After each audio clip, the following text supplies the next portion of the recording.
I'm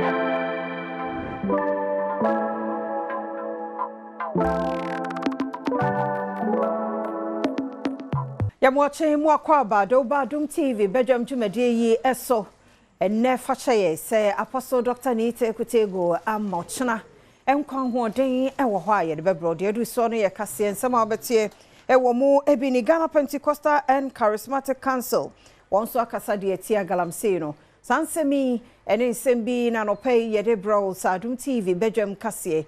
Or share live on Facebook /Adom TV Extra, Go TV at 119, DSTV at 280, Oko YouTube search Adom TV 2, Nekwadom online.com, semi, and in Sembebre, Ewoho, Media Fear, Amankwa, Tamaklo, Majoy Trish, one tadi, Bako, and a Shemi Kama, the fair Facebook ni Instagram, called our dear Ewoho, Afia Nidium, Yenti said and 70 chemo and Kasa etie.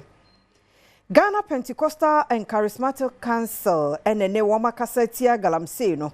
Na wamuchemu sese di obie kan nsuo ne ye nkwaye bretuomu aseni na nti wo say ye declare a state of emergency and manimi emunsem enie.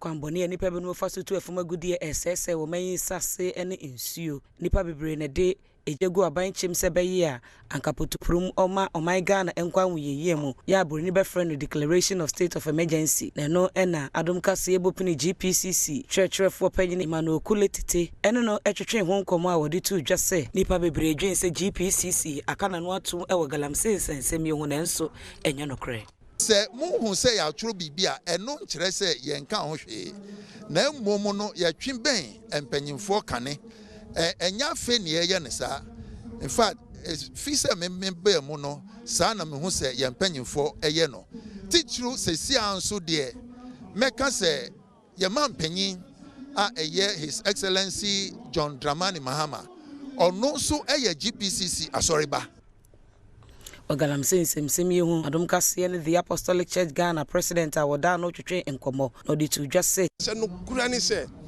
inshira nyamede ama Ghana abrofu ni bi ye won shira ni nyina ena ne ayefra ne natural disaster nso ba po ye ni bi enti ne esai ne ma ye ni bi ne ayedi ye ade yiye ye woni nyina bi ne aka ye ngane se nipa na akoba nso te se aban bi ebeba suro efise nipa omu wom edoso ena akasifuo bi wom a akasifuo no timi gyae nkuma begyae na akasifuo nso ayete se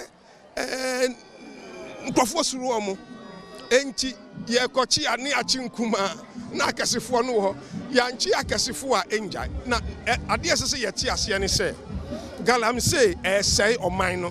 It's a basic thing. Say or minor. Adia say or mine so dear. Yare a kum yang. Say ye pe anwedro. Oni mono Vice President awoda tag GH ano Apostle Afum Nyakon editor just say kamia se Galamse ntokwayi ebenum edi ayamanyosem senti oso yi amanyosem eto nchen sanse amanyoko bia ebeto omanyi ye kan ban ase ne yenyinim no presidency ne nkrofo nso ye besre se omfa kokudro no munyi party sem enfim se me ya me lusu manya menya vote nti yenyi sam party sem ne mfrum ne yenhu se oman ne di kan bayansa na party bia eba.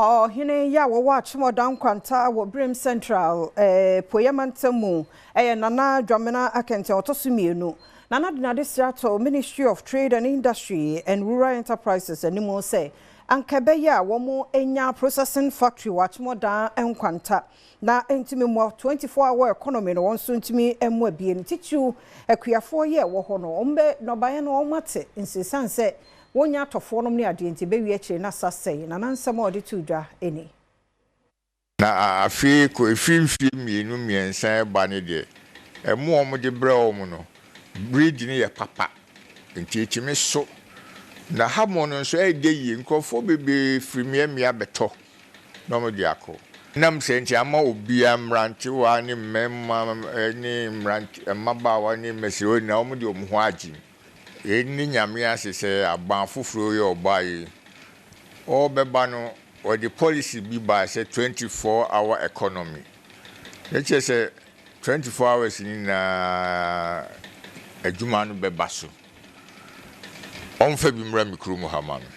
Eho ena abahema phobia wono so ewo mpotemu ho de se eto abaye no se emo ye credit free man foforo so bi pimo man ga nemu no ebe ya wonte so se ne ebe ya emo ye dua wo man mu so manfo eni beje ho na abonso man de sika abo man yi emu kaka frɛ abroche wo mte so kakra mayen omo lodo ship bebe nan no de aba na mo ka mo ship be na no na be na se kwase fo so ma hwe ide ne yamba mesra ban emo na mo ka na yira wo mte so kakra mayen se shit mbienu a onfa ba kopemra Ghana na kwafo de ho Ghana manyina ayemo na se mo kaka mo abroche omo so de ntmefra ba hwe yamba timisa ban se abrewa omo nya bia o hwen na yentu yi se bebe na makuafo de yento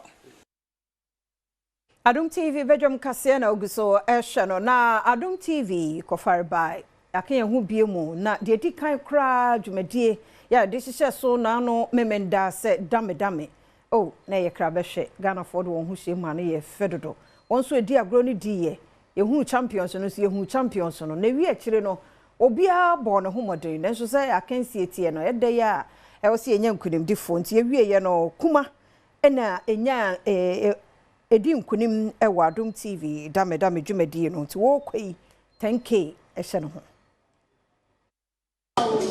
dam ye edwumadi bia fesesese no wo ho na ye cha nkofo pedam but enyu papa na Adom TV kofa by yes there ye peda ye shem kena ye ma dam to no mfaso bo nti enya da mfaso no mba manyen obaba amba Ghana man nyina de dam ye tuwi abrofo friend checkers when you ska kesi wo tienso ye botum ya hyase dam ye kenya ska kesi wo mu abrochu ateneze wa wonyi Adom TV ya starter ye njem obi baba abafado obaye bi but yante no obi anyim wote nti ye njem kra opania ono ene da Ghana Draft Association wonu ma oto dame nkabo mu kwa wo mai mu George Nikwe enso ni Adom ka se atwetwe nkomo a ono nso de abasobonsem e ma Adom TV ni Adom FM so mu akabom di dwumadi ete se aba na ogidi se ebeboa pa ama dwumadi mpu timi agye no wontre ha na kopiem e wa monone ya e de enuonyam bebre oman Ghana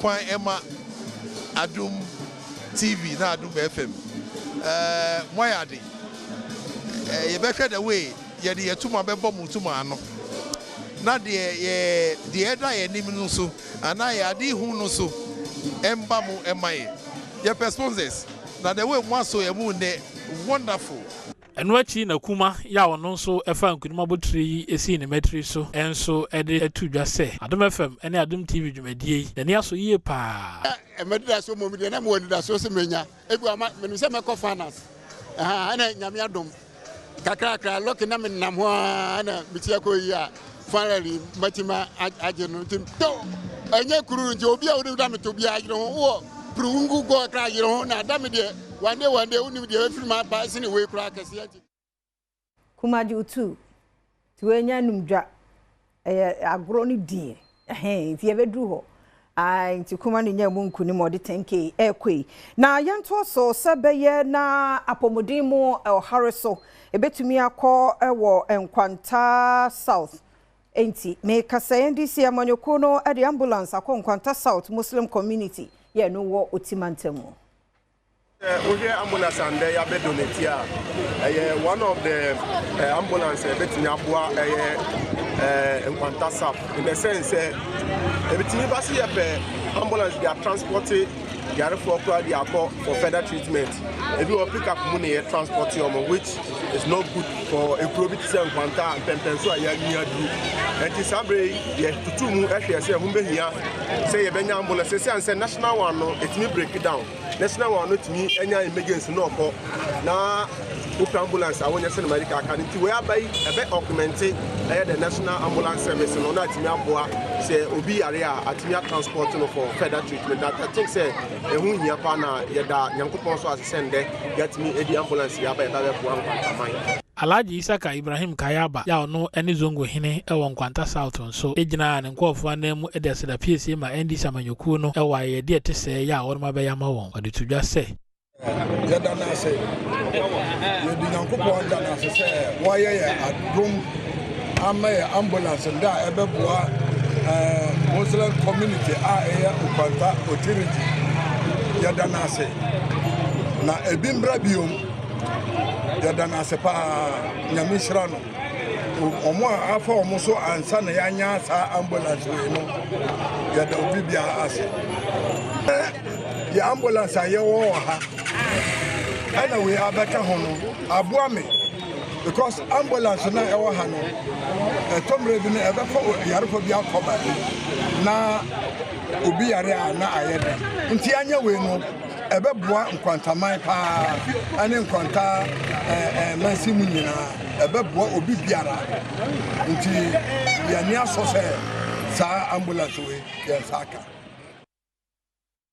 adehye ya womo tonsuom botoku ewa Asantemampon wa Asantemantem senimanimi yai enwura bi a atena honom a eche akwasinsia 40 years mpenufo nhwe na omumeyi emfi ho bola idie mintimi nka efise me kura de ye wo me mbeto bola yi wa ha mbeto bola yi wa ha yemfa ne se abo su time mahama first ayino ani epia bola yi sa de kokugu ase ho abo su ne sisa bola yi kogu ase ho ena asa hipu sei no o hwetum sum community na kasakura na obo do se yemra omadwuma yempie obitumi ka cho se enemrem ena yekọ omadwuma this time am se enemrem yekọ omadwuma nti hwetum sum afi the whole mampon ofa mantamu bia na tumsum na efi wo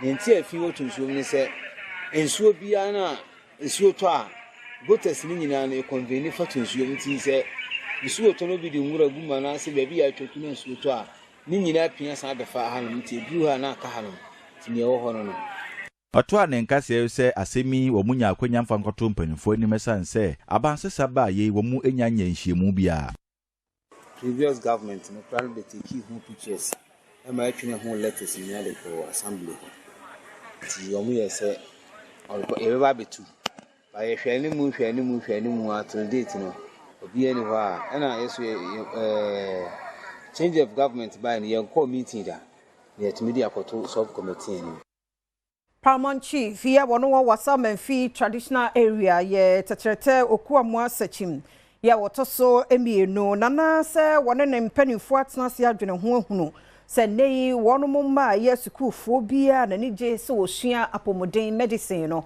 omehwe na watasa uni no achi enanu yes say wo chacha council yenya se nanom doctor for wasa manfi doctor for wasa manfi yenya se Can you imagine 3 districts? Was no thing na say pe was a form form your doctors in sia ahomti. Then they be we about Frank Galam say there crazy man kwala say school kura bebre na person mo kubio. And the miss say that is mo ni. Person medicine. Amo mommy asonte. That is in the kan ibo person yin bi se bia na hode ni ho. Chasha kasi abadabo. So we be our person medicine. I was me fiano. I hope can never fa. We say be come can na. Anu tire mi jamono no. Say yan komo idiot social council. Am ba mfa ntoma nim. Am so mo ayi na my recommendations no. Eno achiri na wasa manfi pani kwankyerefo hwenwumesua so ewo ho emefa fiavano enso de tudwa se enokre na nan ene foundation a wabie eyade a omobo ama nwumesua afa ne ntoma pefra ho pa kire se nneoma a wode abaye wanodo ye beboa ama mofra no atumi asua de ye nwumesua nso akonanim ye challenge kese a wo ho ne se ye need teachers.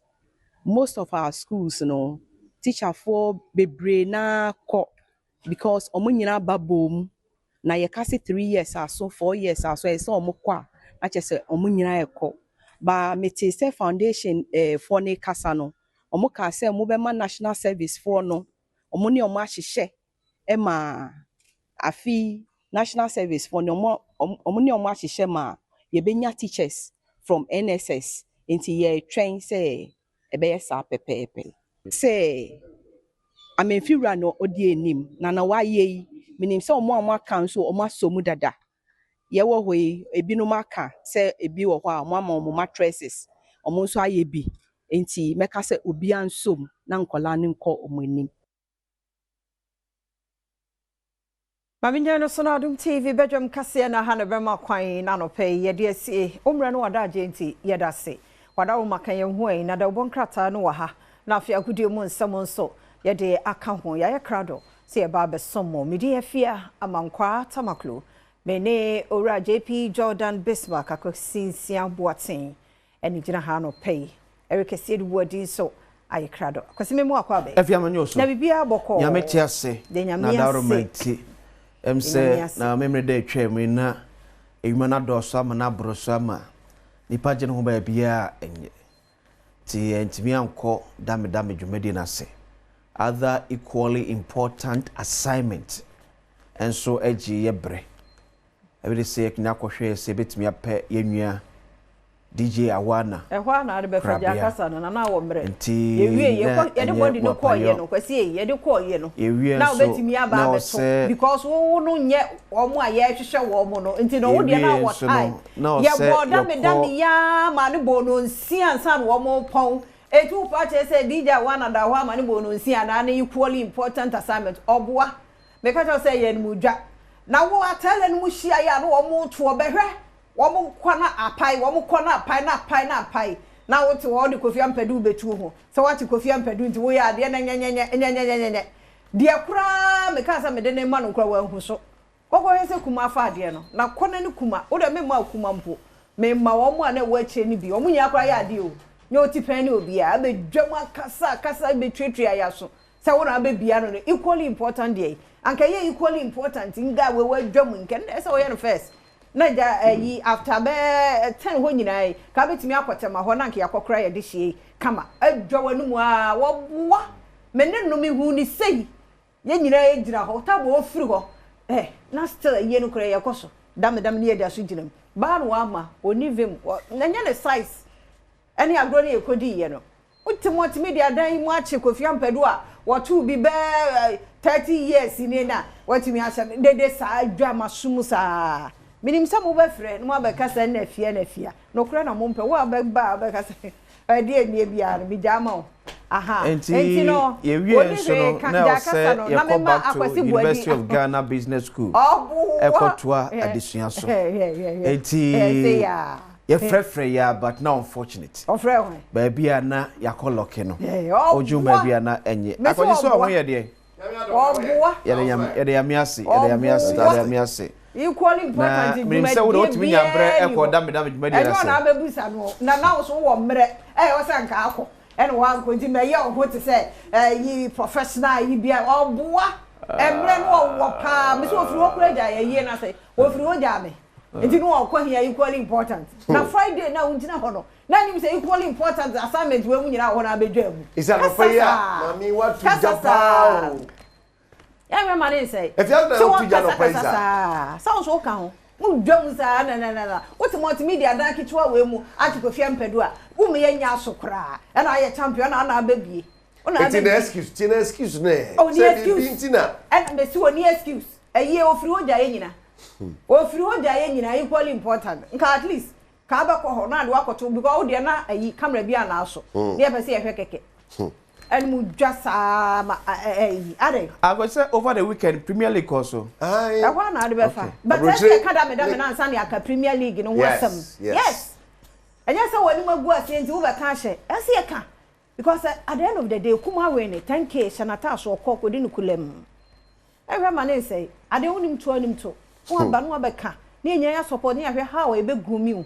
Now so next one no uso betimi aba beka ho betu futura gu ya ni saa because of Kofi Ampedu nti na Ampedu ko no ankwa bia kona ni kuma nkohia so ni kuma hia na we ne dia kwasi mi mi pe ni na be ma wo mi so ni kuma nkohia o pe to so me dia to so next one kona ni kuma eno de wonko a wo ni kuma na camera si o so esuo mo so kwasi nsia ni kuma jipe no and mu jasa me ya so nko adidie adai that be equally important bro futitiri no de abeso oboa eye ni nyina yakoi Yes, I call as I Saturday and I busy.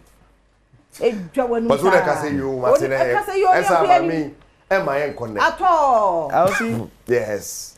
Kumari near Manichinkwa. Hallelujah. Say, Nian more no competing or to be winning your sir.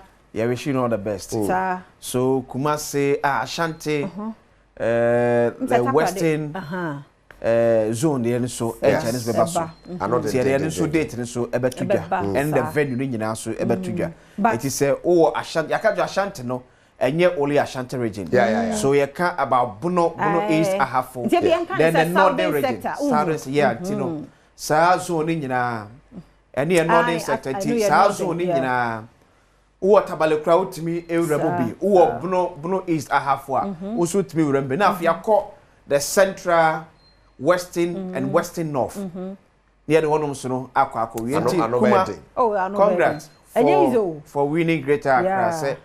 Oh, tipen so share mono. At least what show say ampa we are there chom. Eti kuma we are there. Na multimedia team no so as yes. Oh, we are there too much. Come on. Jina mo na so. Ayi commentators in the MC. For mo run from where coverage na come. Like won't mean sorry free TV na chi o. Won't mean sorry. That's a yeah, any can't kasa. No. So made in edition, partner said to say, dear, I can't wait for the next one. That edition, no. Yeah, then also your proud sponsors. Yeah. Be your sponsor, be a Yamin no, my musica, Moshi, Ewono, and Yokwa. Emra Mohombo. In fact, most sponsorship, the Buama, Dame, made in edition, no, a year super. Yeah, no number, Mamma for accountants, eh, a damage near competition, National Sports Authority, I got to one. Alice Musu count my idea pa my idea nyame echrem nyina obi otimi bua ya buko maru na penfo nyina so no ya the boss National Sports Authority penfo ya musu mutaj medi echi e making sure sampa aye competition ya recognize no ya da nyina musu ase then gather the Greater Accra Drought Association for nyina so da nyina musu ase some so timi dem wo agi mu eye and I think one of them Kuma your winning yeah Kuma yeah in fact nyina gather members Why are they? And supporters be by supporters Ghana supporters union. Yes. Oh yeah. Super. More your money federal. O matter say blasters no go no be achi. Maybe be sports be Yes, where from? Ghana Supporters Union. As for the group now, my Peru Chakapa my deal my name no there. Yeah. I just say me who program when yes sponsor from program be yes. That's it. It's a beautiful. Fair one your boy. On say who to be your boy? That be hey, but said there was the last what can you know? Yeah. You see mass complete. Oh yes. Calculation go. Oh yeah. Say unim tour. Hey. So unim da me tour. And I bet yes. Because all started the year day. So be out 2020. Be a teenage sham be drew best 6'5". Honor we used to tricks and pa. Oh, and I want a few seconds to think. It say I have wanted the bit my but we will time with that. Wow. Well, that's beautiful. Who need any last of time so the banking one and finna me coffee and na de na me fe wo so omo to abana ase no ombo so omo ye ni star bi wa de na no so e dia unro 20 no da se me nim to me medwam okay good me medwam se me nim to good to unu bia medwam anya unu to ye be kire wo me jai me wo de me ye me medwam ho nkire me ono ma kire me mema kuma kire me na we e na kam de be ko me be sa moti he ya wa san enti akwesi esedu ye nya mawo na fato aso ye ba ya de bon krata no ya Adom online stories no ye be be phone lines no so amamonti ye kwa ba kwesi ye nto aso well after medase kwesi medase thank you so much and yakopon story yakọ weekend na asan babiem o hwe na no pay bedwuma we can see right so say they brought Franco Trading Enterprise phone papa fie and then of course imboost about mixture imboost I anya sam keto akra imboost ya ma se ansasa no pay so boken wa ye den sam no buy if weekend dey ba ne makoso in football ya the dame abrel the Darling Factor final no so do so and either Adom TV so Dentiana wakoso ahwe ni ade a yakane saa no ya mongra mu padi botwe na finish so no Pablo Aima I am a producers Kijwana Kasani Erica Stadium where you be share the feed the various leagues across Europe and they to say yes Manchester nano den pa and you know weekend investors energy bebre Man U DC form Real Madrid DC form Liverpool DC form to the CC form no e ko so pa anya sam ketwa but yenko across Europe mra ko SNS big games the BSC ekwoe. So I know the course so Italy and of course England. Interesting results now can I see in Spain. There was the Madrid derby, Real Madrid. I just said home, but it is Brentford or Manchester United. They won 3-1. Yeah, Mawashe and Crystal Palace. The Leeds. So the Bournemouth 2-2. Man City winning 5-1. Northern Forest. If you Sunderland by Bournemouth. And of course Tottenham and the Wolves about 1-1 into we England so they are course so in Spain Rayo Vallecano Sevilla Bournemouth Celta de Vigo by 2-1 Barcelona about Sociedad by 2-1 Real Betis about Osasuna by 2-0 until we the course so La Liga anymore. And Serie A so AC Milan and Napoli was the biggest game. Baswa AC Milan it's me nine so Napoli by 2-1. And so the league Italy and Widen. The league there was Italy and Widen. Pass say Napoli. I just said Hosano na shese kwan bia so de na be kwa Nepa ba ne Torino be bo na January and so the Lazio e de abo ni Italian Serie A so de Honsam Messia tie don't know apart from that but Fiorentina ne Pisa the people so bia amfa ball and tumudi ne kwaje shene ho Sassuolo and Cagliari Inter e bo na Camino 1-1 anti Atlanta Juventus 1-1 and a Como Cremonese and so 1-1 to win the course so I they want some and so bro Milan Napoli yadi can catch out say 2-1 ho asamara now yakana saro no yanko pimo wa fu na 17 boys tournament koso ewo Ivory Coast and Ghana na second bia so timi gina na so say be ko ya first game Ghana train draw second game ebukamu Ivory Coast for then in the last game against Niger, Ghana man no boy Juma anya some get to Accra. What say yes, Ekuyi now all is set for the semi-final against Nigeria. Wow, I know betting. Do. Best and Bisiako and so and no more and on Tuesday or China at a summer match no Basso Niger. Ghana board is 3-1. Now Prosper Neteogum and our head coach at the Ghana under 17 team no. Anytime we're composed on the foot, we can play. It's when we lose our composure that sometimes we try to have some challenges on the foot. So I think I need to work on their mentality that they always have to be calm and then take the right decisions on the foot. We consider they just barring the ball in. We had two center backs plus the goalkeeper. They all went for the same ball. And then in an attempt to head the ball back to the goalkeeper, it became a pass. He just kicked the ball into the net. So when you concede cycles, psychologically it dampens your spirits, and then you are in a rush to come up again. So it's all about being calm, knowing your surroundings as a player on the football field and taking the right decision. Well, and only the Ecoso Prosperity Ogum in some way to a Jana.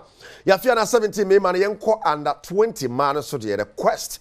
See which my ball the FIFA World Cup is still on. Now no Kupimo Tunisia go bomb you and Raso Kupima Cross Sports Stadium my Mariana Saint Germain so about Tunisia me now 4-0 on aggregate and a Ghana to me and Charles Sampson one on our head coach at the Princesses then 70. Bebia Banawie ye ewo Accra Sports Stadium. Aha ana ene ye Black Princesses take you on Tunisia for the second leg clash of the under-20 Women's World Cup qualifications. Yebekaya eye 20th September ana ye man Black Princesses omoko piemu ewo Tunisia ene omoko si akan for the first leg. Aeko wie no ye Black Princesses ebo omu 2-0 omu entumi antibi. Ene ena second leg clash no ekoso ewa Accra Sports Stadium bibia kogu Black Princesses etumi ayana de ni biem ahyewo mu 2-0 ebiem woman to me auntie way amana koye 4-0 on aggregate sawoka first leg and the second leg na boma na Black Princesses etumi already can with 4-0. Black Princesses head coach coach Charles Sampson any ye din komo se no cresse Black Princesses to me already can with Tunisia so but there is so much work to be done with the team ma wo ko no wako siesie. There's always room to improve on many things. We've been struggling a little bit with the last third. That has been some of our problem. Last week we had the same problems too, but today I think the girls were too much in a haste to score the first goal, and since they were not coming, then they are a bit hasty in their decision making. Our goal, of course, is to qualify to the World Cup, but our intention is to go step by step. When we finish with this, now that we are done, then focus will now go into our next opponent, which is South Africa. Yenya baba wa Ivy Osewusu edinkomo. Na wachire mu se ene on the pitch no. Ne ne da yasum ye pass obitsumi ashago. Nanso ankoba ne sa no. Ode na ho ode ne modebo ni na etai ni teammate nechi ana akofa enkunimde kese sei ede abrɛw. Sometimes you get your day, you don't get your day sometimes too. But it's up to you to just be more creative. Sometimes you can't score, but you can just create an option so someone else can score.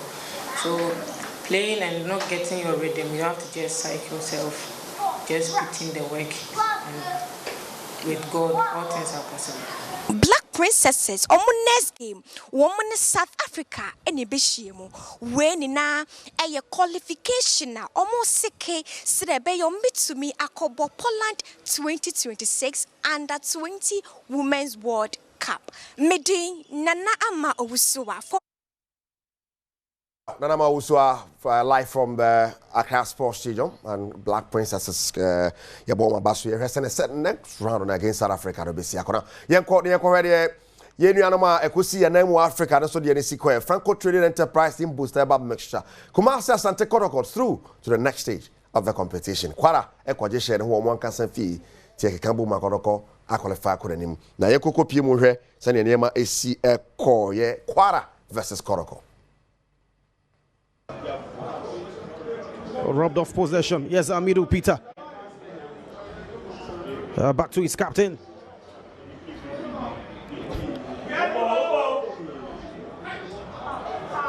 And he has a chance for Anderson! Asante Kotoko score! What an incredible strike from Hubert Giaru to give the Porcupine Warriors the lead. And the stadium goes silent against the run of play. Hubert Giaru strikes with aplomb to give Asante Kotoko an important lead in this context. Out of nowhere, the Porcupine Warriors have taken the lead, and credits must be given to who kept the ball in play. What a strike. Nothing Suraj could do about that. Alive to the danger. Hubert Giaru of the Kwara United marker, who was sleeping there. A lot change because in our football industry we get something called occupational hazard that happened to us in Ghana. So definitely we didn't repeat it here. We visit the video between Kwara United and we saw the space and time we give to them. So we work on that. We know they are majority of them are senior players. They are not young like my players. So when we close the space and then we deny them the space, we deny them the time, they can't play us. So we only have to do that. And then the second half, we come in and then set for the goal. So we did that during the 45 minutes. And then we came back again, scored the long goal, and then we quelled back to our normal tactical play. Coach Karim Zito, head coach, Kumasi Asante Kotoko next round. I know a day now. Parents in the senior round of 32 parents this year in the CAF Confederation Cup. You hear senior here Kotoko ne work and the ebepo a knee. This is it. And Janobe the Kotoko with that athletic club. That is work. and airball. And the biggest ready actually, this is how the competition cap no look here. We are in the likes of Kaiser Chiefs, yes, Simba Mo, you know, I don't bet it, but the animal go stars a force of congestion mo. Near Bomu 2, Ghana, Omakwaje 4, Ashamoho, 7-0, Ghanaian League champions. Boy, I'm fat. I had to impart and was summer. But the Ghanaian Premier League was also on, and we're sending a CTA now. Starts here Friday. Match day 3 results. As of about 11 wonders by a goal to 0. And after Adriana starts ball, Swedru All Blacks on our screen to see our results. Yes, results. Now, Heart of Lions winning 1-0 over Bichim United. Vision Bohoy by 2 goals to 0. And I finished the Young Apostles about Dreams by Neo Carella. And so about Mediema by a goal to 0. Until we understand the results this year on our screen to see sa and a see TNT. Ghana Premier League is on some idea, but Chile Sabanano get a bebro more later. And over table no so I'm table now for you will be other after match day 3. This is it. And Hearts of Lions are really at the Eddie can with 9 points. Carella and so at also you know it was 7. And the has a vote. Tosso Miansa was 7, and I'm Mediema Tosso 9. I was 6 points, and in Numino, I had Adriana Stars, and so I will hold more and some Ketuakra. And this weekend, and the Division 1 League in so Ebaso. Aqua United go renew. And Division 1 had a special report on the Division 1, and so.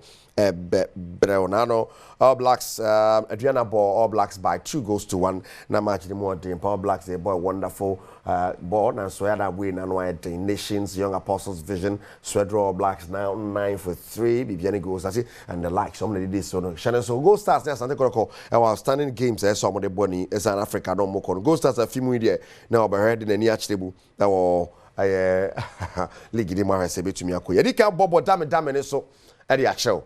I have about that and so the amount more there. Now, young Cobo Rada minimum. There's a special report by Bernard Padibotre. 25 maiden edition our Adom TV.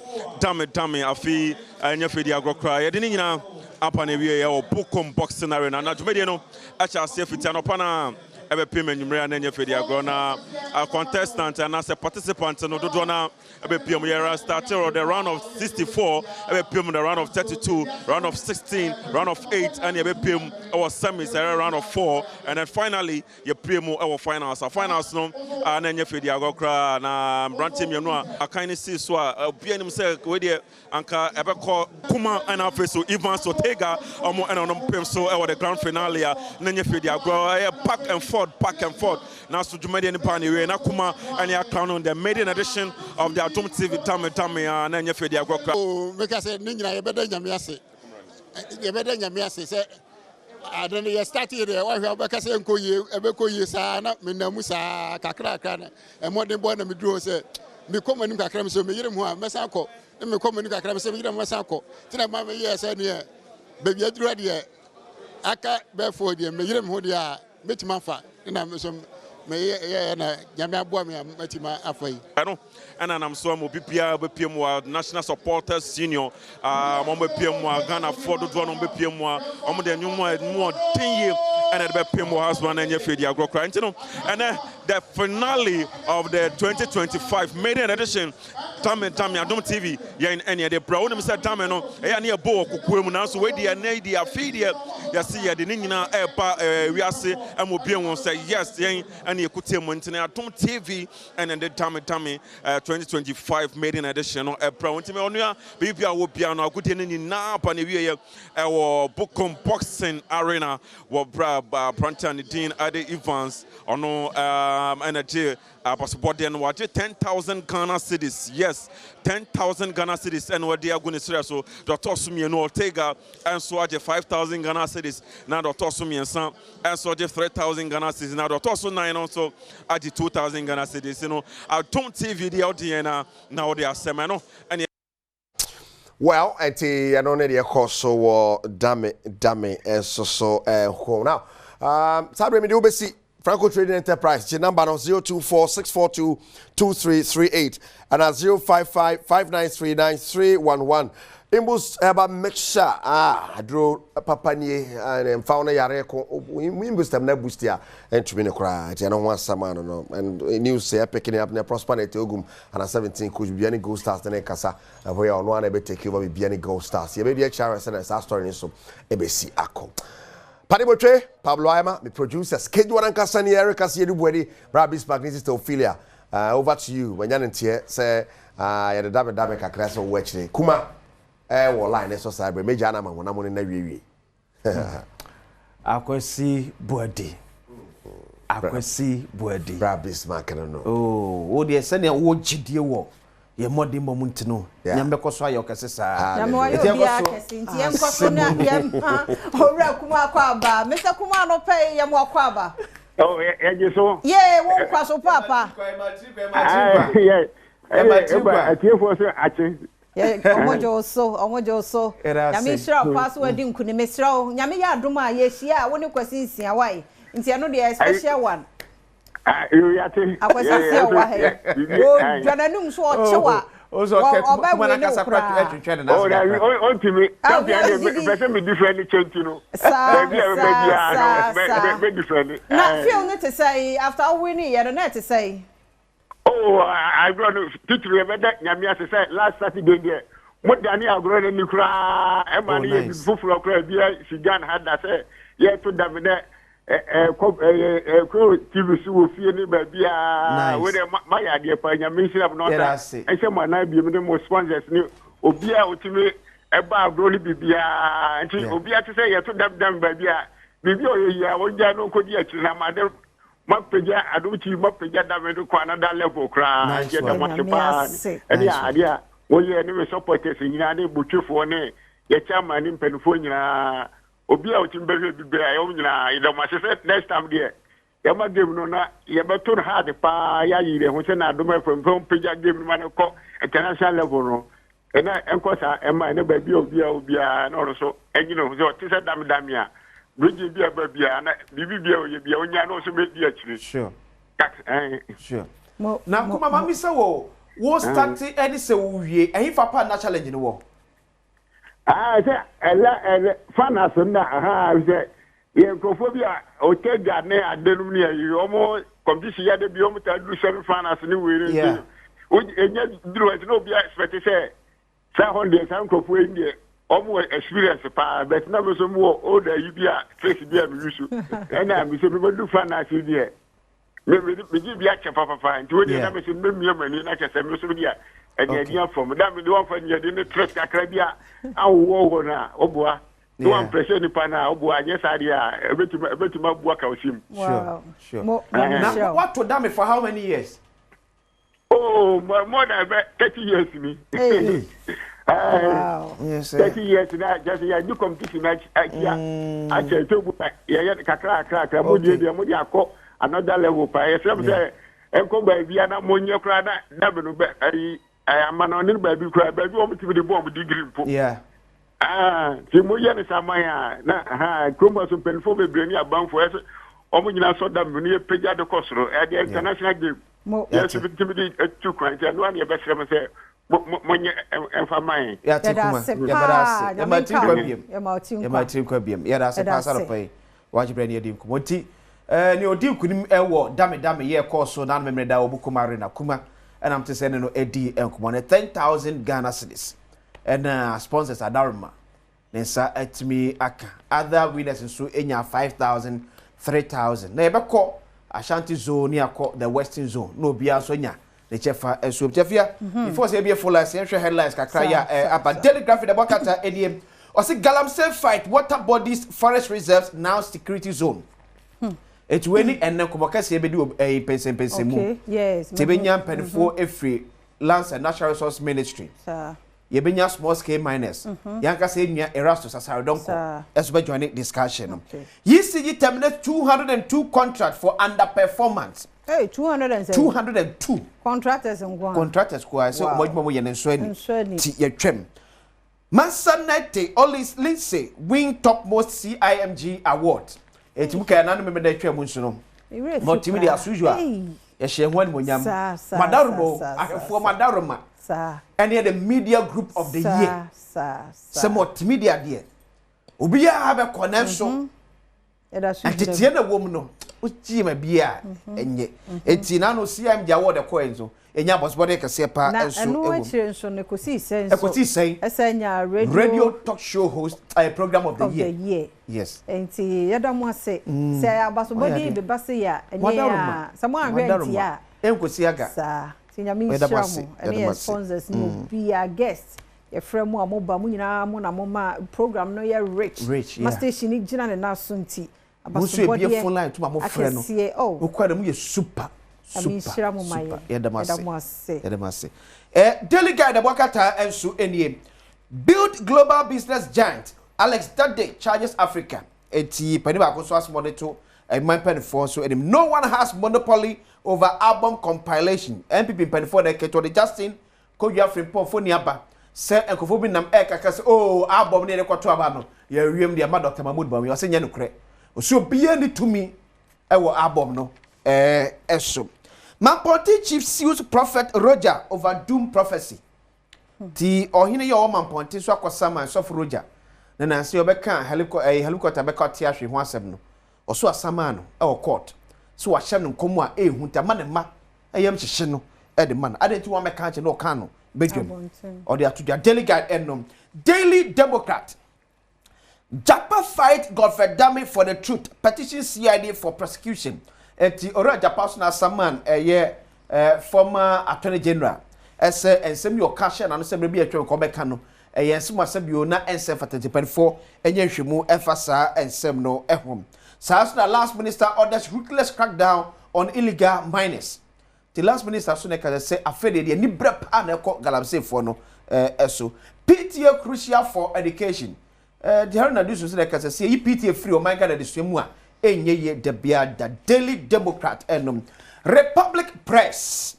Want to meet drops bombshell. Alleges delegates were maintained to favor Bawumia. That's who to me so they can see. Say oh delegates ne momo eka race mono.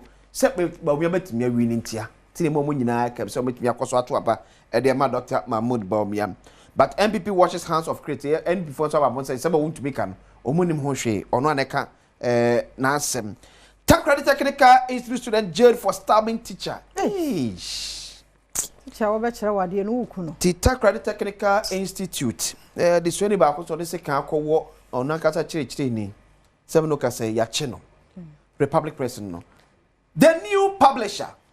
5-year multiple entry restored as Ghana grabs American visa victory. Ti America for you free say o ye Ghana person call America. First na ka onya 5 years multiple no. Omi frene ka se o masa restore to ko mankasa social media page o masa de statement beto wonom se restore you Ghana se fatase 5-year multiple ye de ebema wo the new publisher and the Ghanaian publisher esu enie yesi to kobra ne pa na si ewo Ghana Port and Harbour Authority afia yesi director general and port director entokwa evradi nya me to the brigadier general Paul Sedu Tanyakulo enfoni aba and no rat Tabon Zuma as if funny ewa asemu ebeye yanko yada say ntino me so ya kwadomonline.com some no be brain so ewo hoje brain working kan ebeboa na channel so radio for 97.1 on so afa ya one more atwa peten yada mo ase papa pa ye bie yam phone lines no ante comfort anopa ye chia ya mo akwaba yenya wo wa nyese kwabla ni henti ye da bi Mrs. Dako onyamisha oba pa won kwaso onyamisha obebre maye woni me nana nanetiwa nso nyamisha ono onye okese ai onso da ho ni be se mre wona die ko no mo te ho na me so wa mage so wa mage so asani me odu emi se so wa hwe so wa anopa me chia o me so wa wo so oyo bolo ankasa so wa mage Chia, you me phone lines and so I kiss me about 0302 211 701 702 703 704. So brave said I kiss me about now so far headline or MMA. I kiss me. You watch more kwaba. Yeah, sister, yeah, mini about first, my also. That's it. I just for question one and say me ba men come as ma men kan fo. Next anka no pay the anka mo do be to be.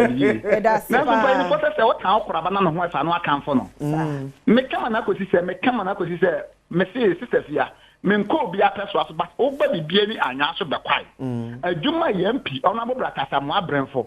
Oni MC abono sister fia gise be yifo nko na ni enso. That's it. Make me say me say network am dey too many say Kubi mu per network and can be the media assembly man CM or number Casamwa brain for access network. Galam say also Western of the MC will go to us here. Mugota, more school fees. I'm a pay map for my salary or more than more or number Casamwa brain for. Now also say over town, pay when after day. That's what kiss me on about Casamwa brain for your phone. That's say Adam so bad. I'm not pay your Mwakaba. Monio, this is here. That's a pa. Now free thing you no pay. Me patch home is free of what the Adam TV. Okay, Adam saying to you. Oh, and I paid the Michamu Pan. Yes, Mania, and I pay papa. Now, this is here. I offer to do a jar in Tamu do. Ah. What jar in Tamu do cry? Met was on your board. Yeah, we know who you party, and I feel in watch and cry. Mama Badwam and paper. Yes, Mama Mania. Yes. Shakran my I hear no yada say SK Bullets. Papa no pay you watching.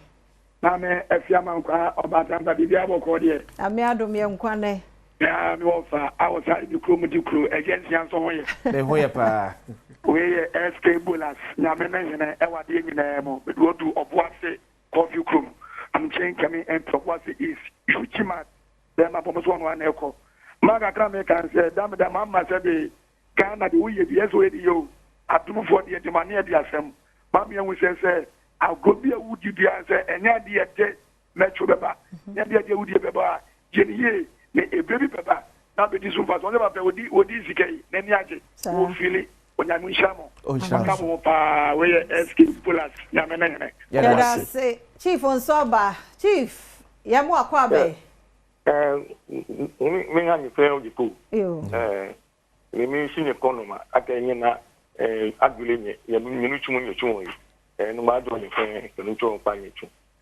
sino ni yo bi ma wi ni ko MPP wuntumi ke ada many tawaka million big part ami wi to delegate nyana nyaka ma wi ko ni moni eye mission eye ni namo ke bejano tori ba yo ni ke MPP party ke ma fe ni ke fo ami tika take ke me ni awi no kokro be me ni je delegation be me ni je paper ke jipo hin kwa ami ko bejano to na ba to no pa we mlaye party ni akeke executive school support mu ku na ka mu sana jile ge mu o wuntumi ke abronye me really bi komedi sana dia me je me oni party aye hin oni party aye kunu 2028 komo ni wo manye ni lo fio ebu mo duba sistema ma libi jalewa ma miwa kumo galanse ne fe asane wona MP party abana ma die Ghana bi keje harmony nyen kumo ni fio o am to be janu to duba koni Ghana bi ahia ma awu 2020 da afon sika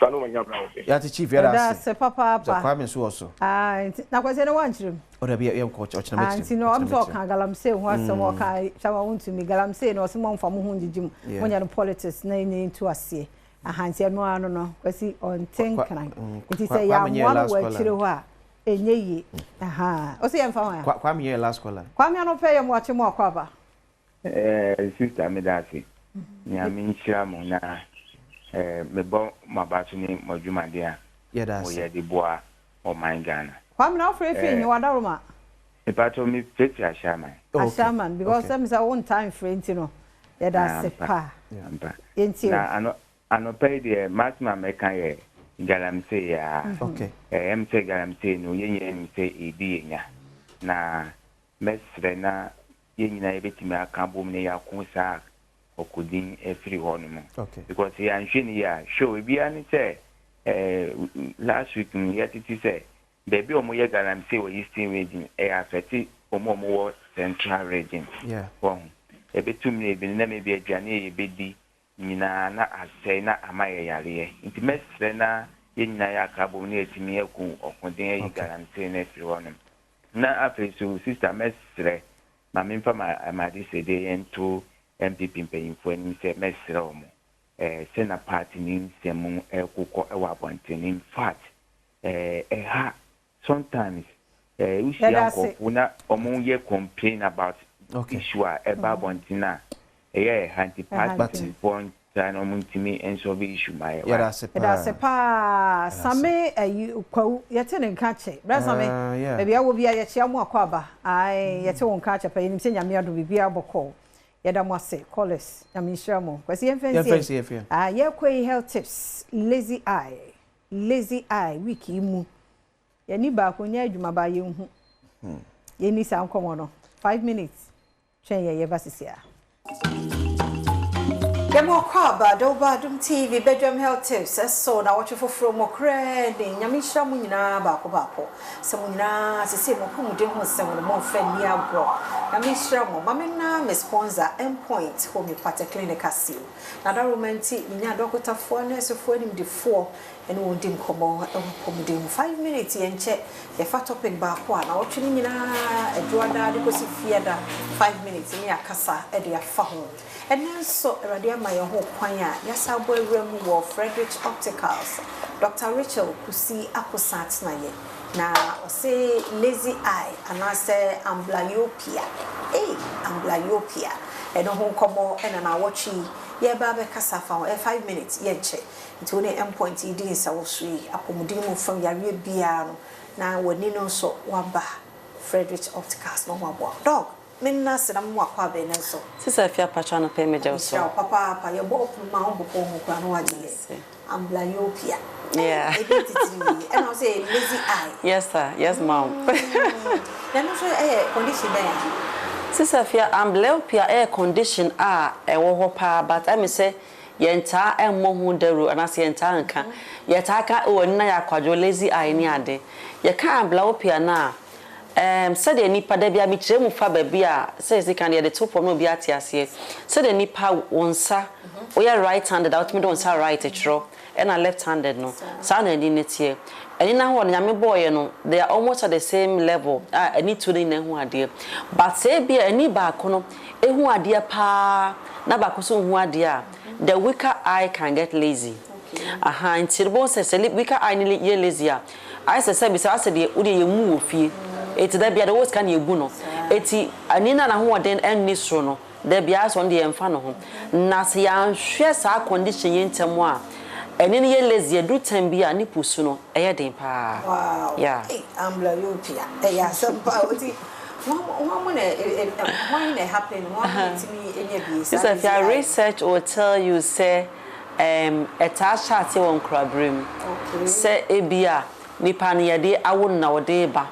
anase bibia si won krabe mu na no na ni baako ehu ade chen baako awo mu nsensem baako timi hu ade chen baako obu wo so mpo na refractive error chese wo sen kosha space ntem na so wan sheni ntino weaker eye no afia be lazy some kra mu se smith mi ani obi tin ba clinic o se doc mani nyina mde hu ade na ye we nku a baako na aka no mu no Nam siya the point is na meaning die mu no omanipa ani tu said the beya ba ko sabio eni ho ba ko besom nti do tem bra sa wo mfa ba ko no ye week no ho akai se da chesa asam bi beto na the good eyes affected that ebe ha adwen anase obi wo so pa bibia bode ni so da ye trauma ade no bo woni so no wan hwe ho asem an kantem nti treatment no amantem a that eye sometimes can get lazy sadna boss say impact no was raw that I can get lazy. For how many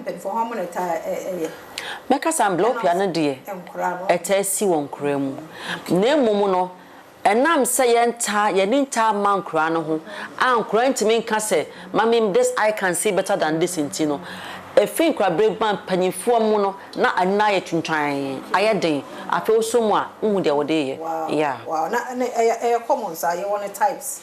This is a common, it has one types. A common amblyopia na common. Ena your types, say be AC one creme, AC one panyifum, a deba na ekoso, any ade, it's made deba. Ena face sono, same sika a common, paniti bina correct mina. Na I am a case, me research me mahu ani adwuma no mahu obi oba clinic a onhwe no onim process na nani no o amblyopia ni bi edi nti onhwe nani no hu se ohu ade kama ba wonko check no na baako ehu ade chen baako se fi ade no kra ne se nipa bia no woni baako timi hu ade kakra chen baako but difference should not be too much and it is to keep chirem kwa ba na be fast see yi wo be hwe sa amblyopia no bia wo ye nya bia da se wo ni bi no na wo hu yeah o number ne 0244982821 0244982821 Tami ya dumo chanu wasaka ya hosabre ya lazy eye obi be bisa na beden mu se mani we aye lazy what you say e ho nkomo na ye dey fasedama endpoint homeopathic clinic nti ene ne Dr. Rachel kusia kusedi nkomo chanu kwa modern we ha 5 minutes abre ya no akan ho edase yemu akwa babie me ya Adom TV Badwam na okuso ehwe no omre no odaje nti edase na wotwe mu nyina ye kasa ede afa lazy eye ho nyame hira so oje brehwe ye ne ene ya hyase nti wochena ebrekro no a simanum na yatie nkomo yi fasedama endpoint homeopathic clinic one mother romanti ene ye de health tips ebro joda edukosi efiada September na mu an ye we ye free prostate scan no ekoso trumike ne fa hojimu bi mano so fertility ye scan ya hwe awudie no mu se bibia ye kama na ene nyarewa bi e hawadwen ene endpoint in kasa hwehwe branches ni bi wo Accra Sprinters Shell signboard Kumase Kronma Bohia e wo Angel Educational Complex Nechi Takrade ya Naji Estate Tema Committee 22 Techiman Hensa Eziama Enzema ene Dr. Nkasa was 0244867068 0244867068 and 0274234321 now on the endpoint homeopathic clinic akasa endpoint homeopathic clinic or say the end to chronic disease edo se pa ene ya joda ede radia se kakra o September no so kona wi ene ye 29th September ede radia se pa yesre no pa se obekoso ana ne bambo na yekese na ode yakwa aba ode yetwa yasomdwe mu ni ahye bosome fufuro mu ya bibi boni bia nto bia eno an yesre rade so ode bedum ye se no no umpa ye dia enye ho mayen enyina adwade du se ya ye call C4C liver specialist ho eno omukudi enkomo na enne no Dr. George Siama Junior abasa yenkasamfa peptic ulcer ya die no eho peptic ulcer eno zo ho o ha we se miamia eduane to miama boy mani dia boy dog be mu akwa be e bibia boko de oba dia daro ma peptic ulcer eno eti say de Stefia ye betia ohwefo na ya da obibia so ase ye can peptic ulcer disease de ye kenyina ne se ye nipedua no ye wo organs ahodo bebre na yankopon aye ne se organs bi wo ha omo wo se omo ye adwuma bom abribia enti ye wo de ye no organ system enti ye nipedua ne wo about 11 organ system bit say cardiovascular system regulate yakoma ene de ka ho no na ye wo digestive system and on the boy am I to me break it down in neani idea abribia enti peptic no agina homa a special enzyme bia owo ye fun ni mo ya friend pepsin ono na o break it down proteins my ti beans ayedi ye aduane bia ye protein bia no no ye homa na afi no also so agina homa ekuro enti ye ka peptic ulcer ni ye ka se ekura babeto ye digestive system ni mutitru baby a pepsin no produce more no akwa ye phone enti ye wo the refer no peptic ulcer disease in two form one gastric ulcer the other friend stomach ulcer no and ye wo duodenal ulcer and also so ye part of a digestive system na a nutrient ni nuani ahoden after say your phone e breaking it down we nti ekuro beto sa organs akese mienu we mu a na doctors aka say oh peptic ulcer disease. I see. They don't cause. Yes, causes no edoso, but the major ones near me, you know. Baako the friend excessive intake of non-steroid anti-inflammatory drugs. The yekenina say excessive painkillers, brufen, naproxen, all these things, you know, say the nature of your phone. So if you're your phone in such a way, say, our layers be brave. Layers na kwese insemu. Nti eno ne protect your phone. Your the friend no mucosa layer, submucosa layer, masculinia externa, your serous. All these are layers away your phone. Ebuase ne be ya muscles na away your phone mu ankasa no bibi nkoka no. But offer steroid unnecessary non anti-inflammatory steroid ni bebre. If you mama ye say COX enzyme away your phone mu no osisa na ho ode no. Sa COX enzyme no so ne de ne say o produce hormones bi. Sa hormones no epma mucus no enya some sort of blood no so enya ho ode na wetimi aye na ejuma ye. Enti there is aggressive and protective layers of your phone. But over excess of these painkillers no osisa aggressive one no kosoro na protective layer no abafo. Ebasa utima ekro ebeda your phone mu. Ebisusu wa na eyensa numbebre ana cigarette numbebre and also to miss some layers no. Ebi kura wa na excessive physiological stress. Actually say obredodo. So if you are brebebre hormones say stress hormone no a dose cortisol hormone so kura dose woni peduan mu a etima onya diabetes etima onya adwemu yare etima stomach ulcer no e build bebre ana yewo bacteria friend H pylori. H pylori no you say oye microaerophilic e pacho mfancheme de yake na ne say ope baby a amamai kakrawo ope baby a oxygen kakrawo ope baby a insuo kakrawo enti yefun mu so de saa nioma we nyina wo ho enti ebia eduane a wudi no saa aboa ne nya kwan ebe eduane ni mu a na akọ yefun a ne ho odin enti otimi kotale wo yefun ni mu na otumu tokuro no kwa na afei wakoseto oseti a twen wo ho a kopem se o immune system ahoɔden ne ba form no na wa start ye adwuma yes say o wa ahoɔden bi a o di produce bibi ye friend ureas. So if your ureas no convert urea which is a waste one nipadua into ammonia so enye ammonia che wo nipadua no ma wadwemu yare etima endakora ho ye de etima saa mucus no layer no so sesa enti saa aboa na ye H pylori no o de ba ekwan a offer so ba oni pedua no ye frɛ baby oral to oral route obi wo ulcer emoa no timitna saliva dem enti kissing titru French kissing why kissing French kissing you know ye there that deep kissing now with me exchange saliva those ones no utuminya free ho anayempo obi akọ washroom na wan shedan ni ho ye won nsa ho na udidi na ode ne sabetum na mmoa ni bi wo ho obetimi dia ama wo ho. These are the major routes mmoa ni timi fa so eba ni pedua then we science se bi wo so abede wo ho science ne there say if your science ne there ya so obvious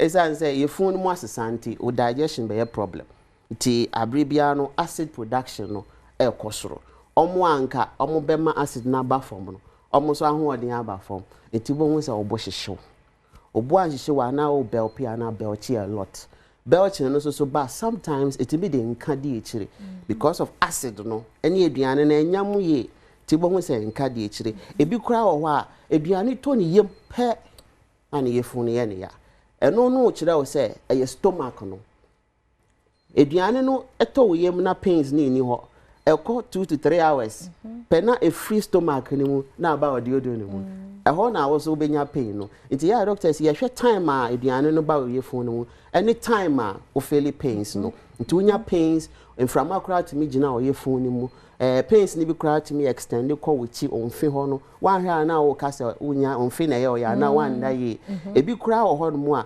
etimi ma sabi o bleed ye fra bi occult bleeding chese occult bi a chese a secret nti wo bleed ya wo unless you ever was to ni kakra ni aye test ni ehun se wo bleed ti abri bia na wo so ti be nti na ayi raw burner liver no wo was peptic ulcer diseases. Yes, liver no eboa with digestion. And a gastrin a special hormone you phone produce. Liver no one who or the regulated gastrin no.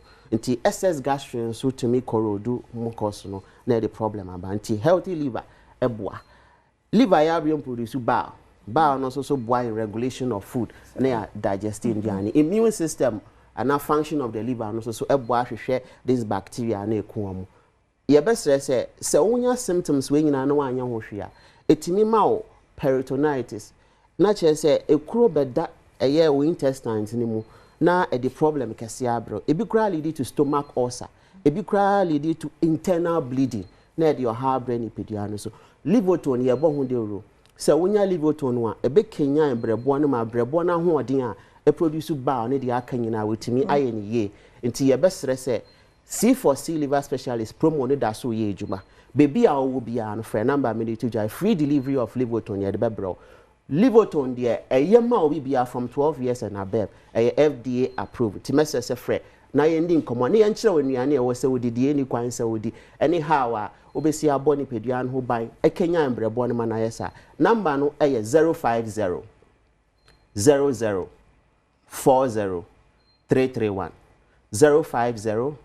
0040-331 and now say 050-0040-328 050-0040-328 C4C liver specialist yes obrebo eye wonkwa ye giendro ne di treatment plans ne di ntina abribia ye say once treated forever treated anope yeda obi bia say yes yeda say Dr. George Siama Junior na yete no enkan no na mame emfa entwaso say cervical cancer is silent killer na said the dog body no human papilloma virus infection onzo body no ono an cause mema na so ye factor omo an call de ebeye ayasemo na nyame adom yanya vaccine de bebo mmofra mayiwa no ho ban from 9 to 14 years ehode yesusu se ehode se de tie bi omo ye virgins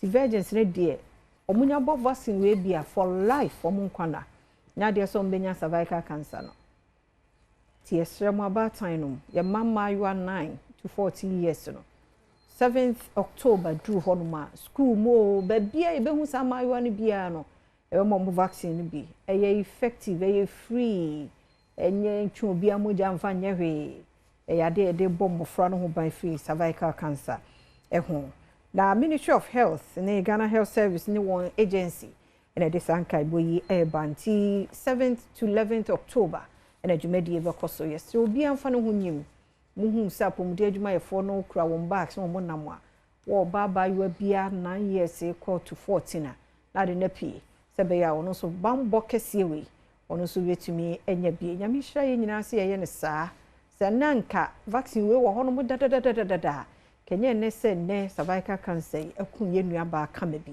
empese besi nti saa edro we ya eye meda ma ko se hadwen ena unhunu ubehu na je se asaya wie so ti ye mo ye ho ban mfine se wote se me a wawo a wa use machine no a ko hospital na kwaye pap smear ni bi check ya wodie na no ibi wo ho mbeboa wo bibi e ho so a so timi bo vaccine ni bi and no vaccine dey nye protective for life 5 years later obesa akọ no asako top it up but we mu de ne de for life ye de bo mo 9 to 14 ti ya fa ho him ha na be makwan na de esi omre no wada agenti ye da se ahosepa ye crowd mambo atma e de toso. Good morning. Akwaba sonko ze babejoma usepe jumezido. Is it no the Fancy Doll, president for the Brothers and Sisters Association for nyina presidents. And the pay ma for muye papa party te and abde bebe jina u screen no do room the same to common nyina ra miserable. Na zotin you there. Nyame ayazama hen. Adom first of its kind. Dammy. Za what to move chin honom no zedundue na sap of no tena se na what no first time ever Adom TV ya competition no ya competition no ya na obi enyi ko hwehwe da wonse ma Adom TV wonse ma Adom TV because Adom TV aye no obi anya bi da ibi si da dame what to TV do Adom nyami hyewan because yeah Frank san bokro kan Madase wo ho na samba dwumezi ni bi anadant na fie na anhwe wo TV Saturday na no mami amese papa now so no maybe gina hade anape mama bu onyo ho akon ho kakra na yehwe na papa fui mosima na watantena se na salada me na hu oya dwen mu game on say be lose guard because he lose guard pair obi ba fordo into no oya tactical on kana na was that kwa jofo no wo dami dabi oya serious mind game into no me yakohwe dami Adom TV Greater Accra na ye no one ma wo dam side nyina ton safro ho nyina mo bay into no mayen konkohwe mo si wo honom we are updates bia mo bia na information me mo bia no ma sana mo za kan ho ntino mayen hwemra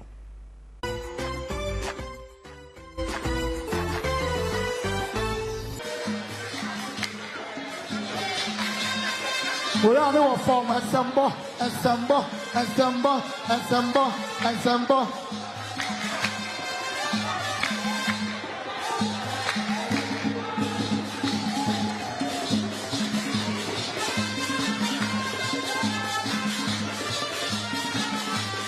Sabre dami BBR I set.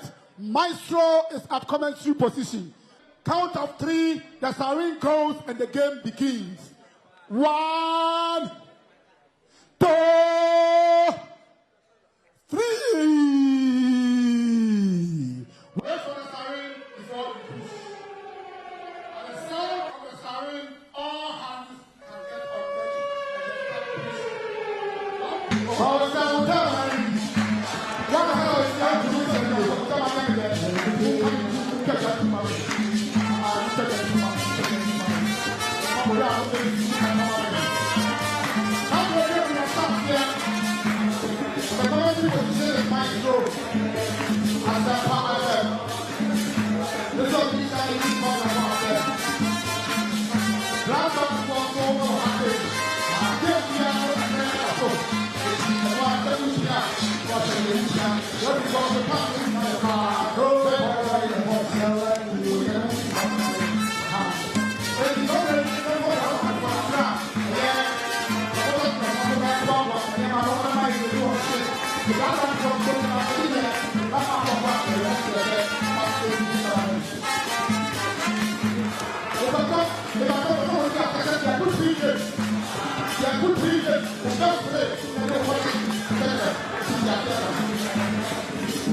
Kuma kubeti ya paka.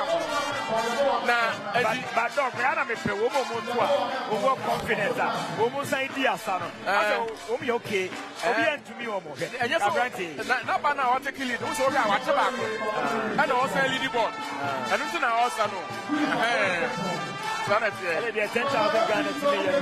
Yeah, 10,000 Ghana. Aha, the to me. You say no when you give with a standard board. Yeah, baby, Ghana ha competition biara. Yeah, they air competition and why be and I you to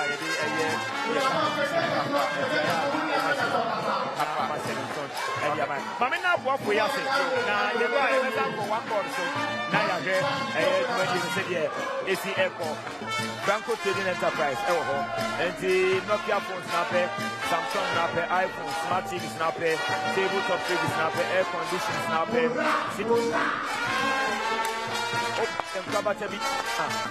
Franco Trading Enterprise, was still phone papa. And home. I don't pay woman a time and tie and die. Tie and die. Tie and die, maybe a son. I think they say a chair and I change that. I don't say tie and die where you'll be power. And it's a job and job in this come home. If you're being Luna, say who and Shannon, you must support me to the over to me. I don't know what this start to Sunday. What you never see a video. Hey. Hey, hey, tie and die, come on. Hey, I want to go on a program. I want to do a program. But I tell him my bed. And some say, over to my channel, over to my channel. Wow. Yes, I get to Papa.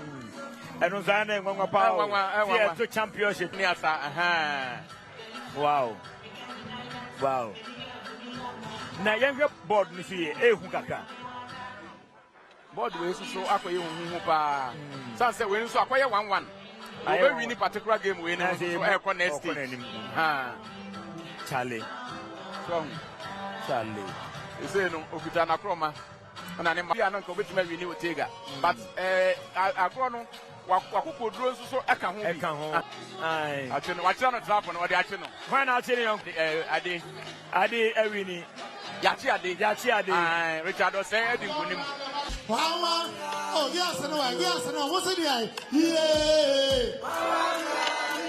Oh, Timano, yeah. What's it here? Yeah, that dog, one money, I can't pollute our say. I'm I'll pay the man, I'm sitting in the lake, sound down there.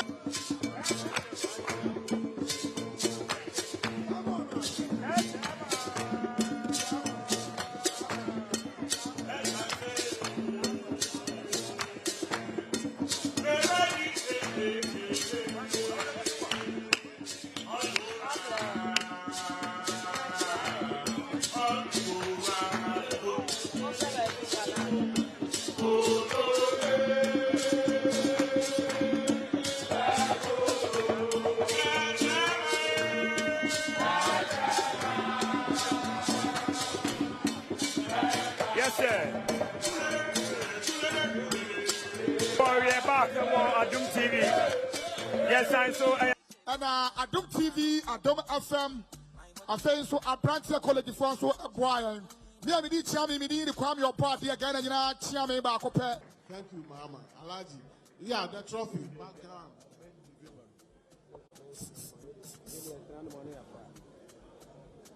Sabre Ashansodia yedi tiremu amadio di kanpa. Sabre Ashansodia ayedi tiraso amadio di kan all over Accra no. And then I say a trophy ayedi amani.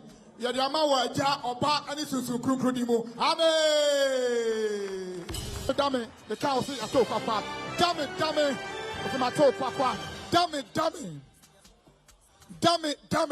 Okay, it's no dame jumeza okodo ya che Ghana mu ebasa integrate Accra one of 15 ones in the years in Kenya and one was one so be share him Kumase na one was no so no we share him what Accra nti ya che Ghana mu ebasa baby obenu bia no na abomazon akọ compete senyim de nyim obi na so ya aze wo dame paza the dates not to open our later matters and them robe able to na wa join ti dem dwumezi ize oro kuma no winning now so no dwumezi na say no one of the names are yet na go for pitch in the party oya there because oya former champion as but when ya the second yeah we win but obadenyi papa Otega Evans Otega ahomano do anepe mama nyeno twetwe nkomo hello madam good morning madam anepe wo teden anyanya do na say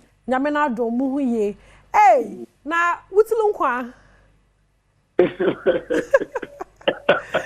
wutilu nkwa sana da me no under form ka your mind game adwunu mu game pa no kwe nti no why as a part of what ho babro na awi dwumezi ni hu na dan I don't see the for dedi ka madam aspa se mo de say me ya ba amot mati enim mama ya dey exposure pa ma ya dey na me sham pa I respond me na ya madam ase say na ko pe no mama on dia mo be ko so na ma ya ne mo no car say na be ya dam to be ko ne mo Ghana ma okay na nko for pitch pa di bu wino na obandan ana na ka saro no kwe pa mitimi na me fi se na ka me win simple by computers name ta mitimi me de but me bo e se me fana mano ade no me bo it like say ma shey by it's Manisa. Oh. And it's Manisa. Okay. But I think there still a chance. Was under who position a second? Who position baby I don't know. You do champions of the champions now. But they compete. Okay. Into no chance that one or no more. Okay, chill cry. Now me assure that a crowd. Sister, who weakness and with the complete sense, you know. It's me that one, you know, champions no abandoned. Oh, since I'm not come back to the drawing board, Marco, me mistake dia me ya na me da back. No quite. Champions no. No quite. Marco correct me mistake na me da ko. Mada se pa ne pay momo wakwenya sema ebia obi retie hen o nenwa gida me ho anado bi otu bi na area ho e champion pa to safre na na ye kokuma se ye bokota krade nso nhyen o.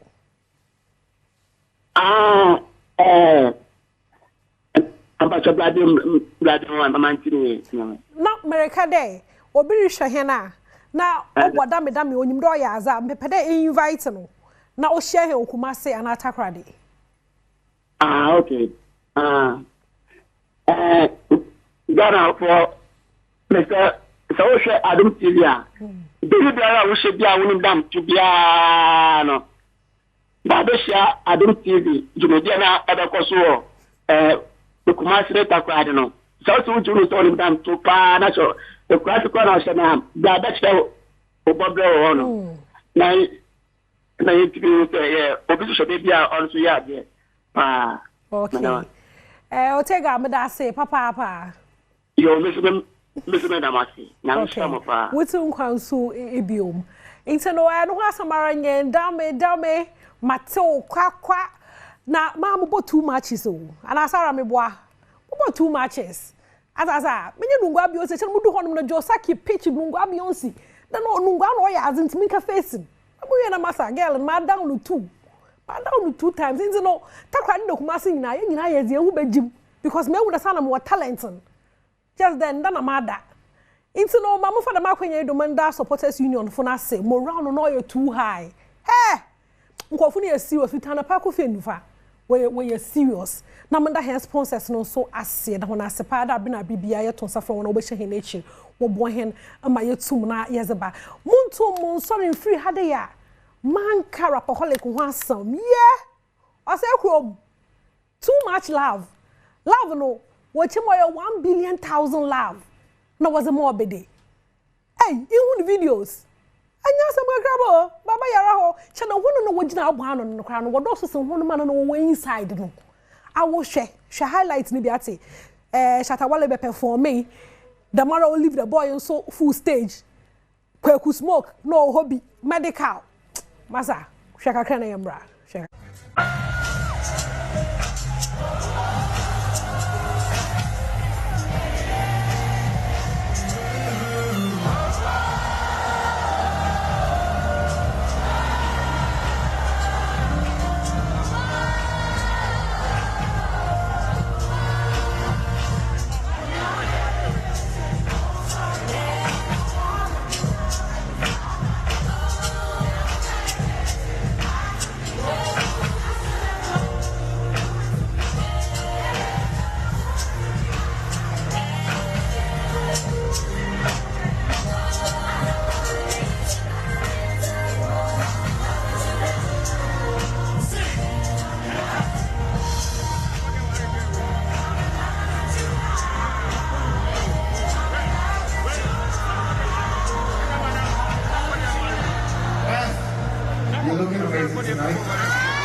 Oh yeah?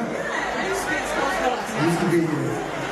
But you know what's beautiful? When somebody and the fear come together, it's always magic. It's always magic. What are we gonna do for it? And it's not crazy. As soon as this one comes, right?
If you know the love, you never really understand. Taking a look at what you do on the road, my hand.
Landlord no na our town or Sacrum Baba Yara Sports Stadium na lava what the chair or too much ni pay ni penny yeah ni watch one who go ban on the crowd what also to watch inside though for calculate one no abano so more when they say for more kwampa we full stadium dan ka serious okay young who obesi but ya da nyame ase it's no I me highlight your brafo what ehu locks na guys but shatter any day asa shatter any day energy shatter we do code here no it's no my share sakode your tweet zabada say my share sakode any tweet no obedini sakode o say ensuano ebo me fans ensuano ebo me fans hey mo pocho twifu no wa he for one makana mam ensuano ebo me fans no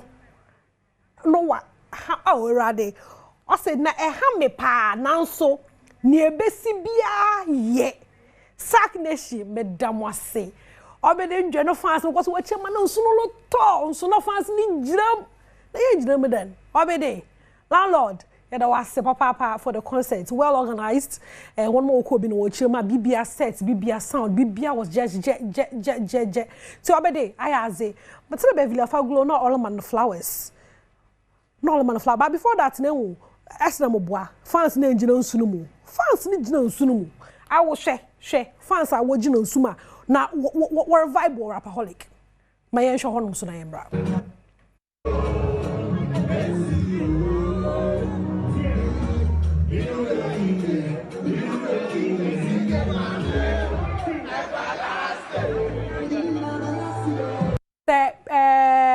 I'm lesson be out try the Ghana had we have the men atasa we can do it we have the men o me nje team na come no me argument e brave socials no do e na be like na shatant na wo be onya hwe masa onya shatant na wo be mpa onya hwe masa me nje the man division to two artists no won ntem oya kama obedi na why program into no obedi na ye the flowers no ye the man Beverly Afaglo or the obedi flowers no akama no me ente is a Beverly okay fa rapaholic show no Nembra. No, say one of the most smartest artists and business-minded artists in Ghana is Sarkodie. Man, the guy, one man can. The guy is smart. I say how he stayed relevant for years by putting every trending new art on his record at every point in time, and now putting Shatta and all the legends and other great artists in the homecoming event says it all. I doff my cap for him for being so astute.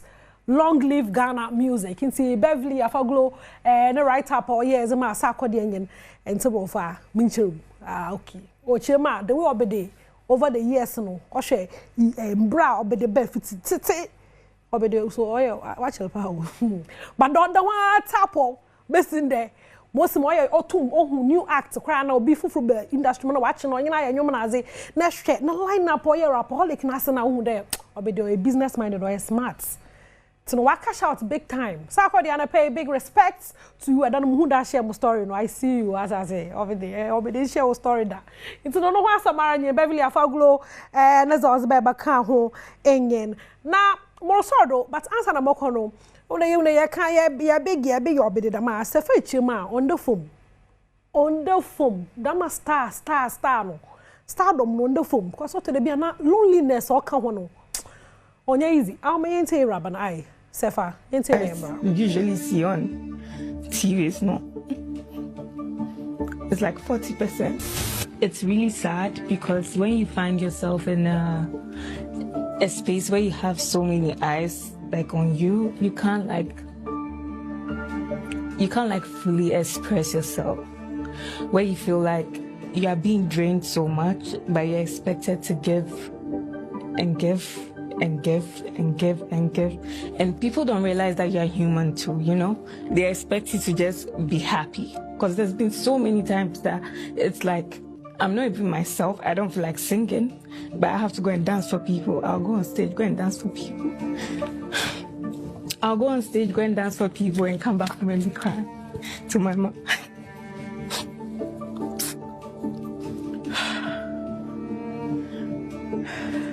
Well, you can, it's life, you can lose yourself. Ow. Nkofo crash no lose you, eh? Epiaro who gave you no show ye, massa, se fa no see. Lord, chema loneliness, onya easy oh. Epere star ehu. Ha, meti ke bisakaki, ai. Owen. Sister Wayne, baby afọ ya na ozi na nurse wonderful. Ai. Into no families ebenya skada baba na so no. Ehwa akazi nyinara no. Baba baka ho. To no sepere star na adwunu we bie. Ati. Bibia be fine. Aha na mezi anhu sepeni be si. Me pocho before mo kon mo manda rap father ase. Ati. Oh, abranti abada me performance no. Ah! Kwesi King. Dame nyum na ye no. Bete nyum no. Nyum no ye kama. Brother, you creative. I aze. Yamisha wati. Rap father, God bless you.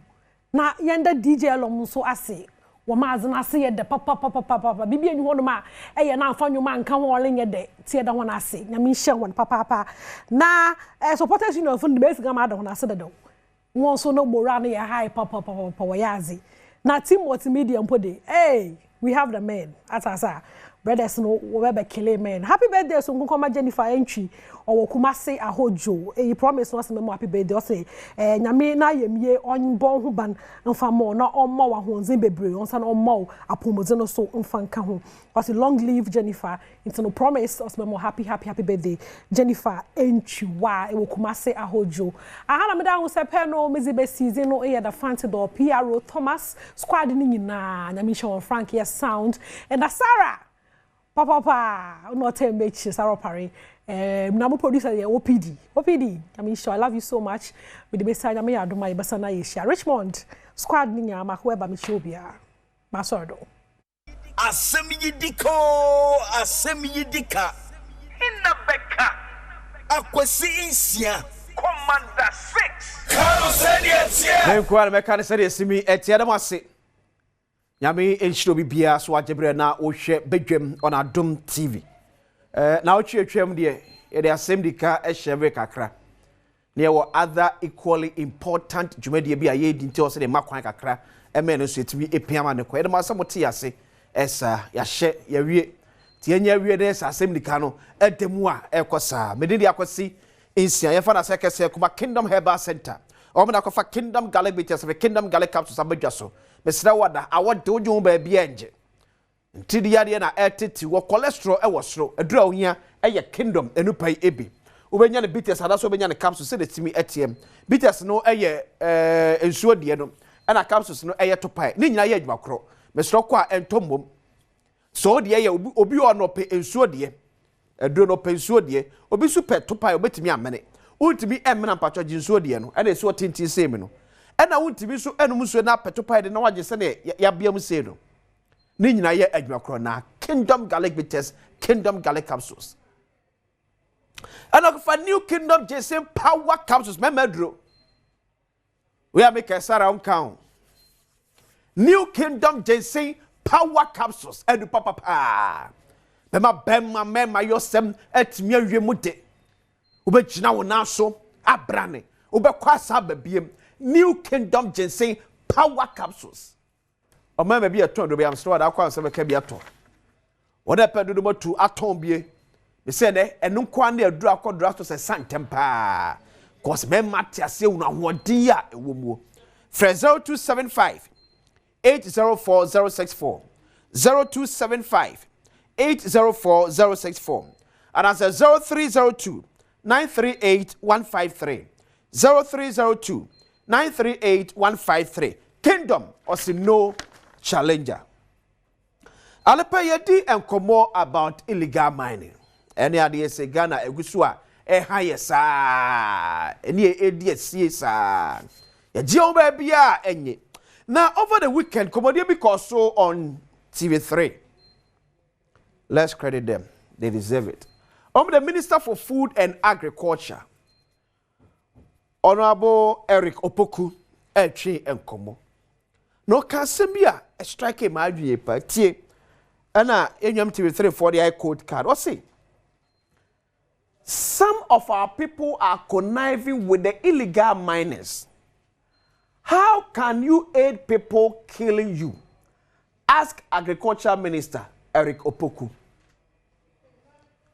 The Minister for Food and Agriculture.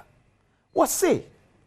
Yan kasa yan krofo o yan dis ni o say ya yan krofo enenim galamse fui atukana no obi so mo say de na obi a wo di o man na wu wo di wawu obeti na ko na kra na enti wan kasa ho awusa aso minister e bisa no enti na no ani e bisa se ni e kase ni e simo se ena NDC ba power NDC mpanifo bi na agye kyerɛ mu a ɔmudi galamse no anim ye kan na sabi ye kan anofafa keke o ni ye kan anofafa keke but ni ye kan wate ase se ye nim ne ye kan. This is a Minister for Food and Agriculture. Ose mewura batio ye na ye nkrofo ena ni galamse fo no aka paremu no do my Ghana. And then we can say His Excellency John Dramani Mama. With all due respect, I repeat again. Me see, The only thing left for us as a country to be able to deal with galamsey is the political will, not political talk. It's a political will. Or Pepani say, me ye NDC ni, me ye NDC penny, but who say me ye NDC ni be fwa galamsey so memo my mam na nedi e ho ne yadru. That's the only thing. That is the only thing. To the Minister for Food and Agriculture, and spoke about the way galamsey say ye nuane e wo maimu. Ocho the way galamsey say ye nuane e wo maimu. Any eku a abepo Ghana de hye. Enough for tomatoes na so twemu a nyame nko ananim. Ufama kona kamu a nyame nko ananim. Je de kra de yenka. Because ni paboni fo bi disika penny bre acties nwure mu a wo sai bibia on de no wo so pesika. Time keto na president mama ebisa as on declare state of emergency because I believe says the last resort. I said no. Me already from day 1 2024 yes I call declare state of emergency starting to catch up say that is not a panacea to deal with the galamsey. Me can now say it again. Ye de no credit na adwuma ye de no 2024 na mpedifo bi ka say president Kufuor declare state of emergency. Me gina ha ka say that is not the way out.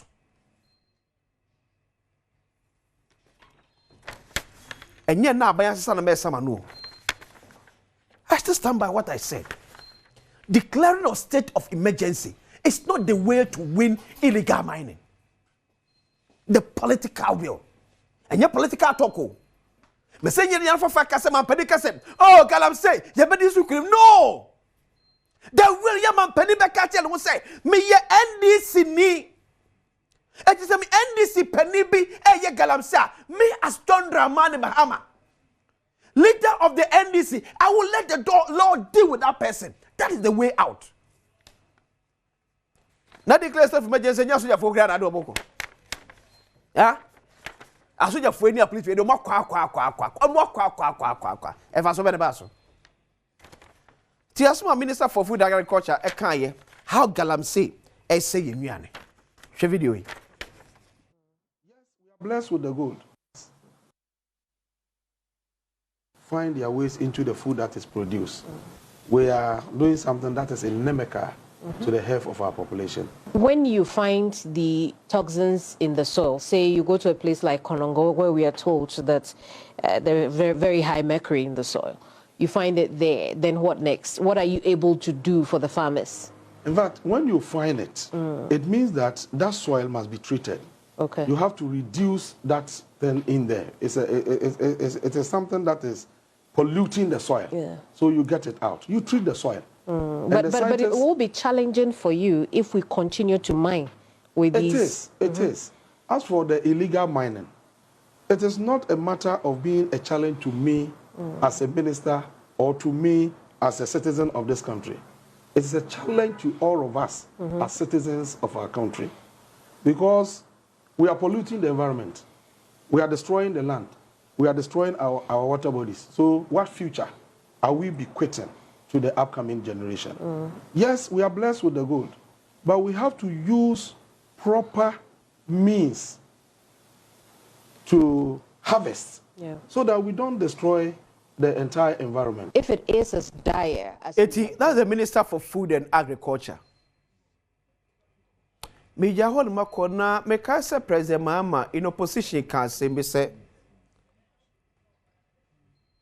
Sebe dealing with galamsey. Share the campaigns behind. Share the campaigns behind galamsey in Ghana. I'll continue to ask and remind our president.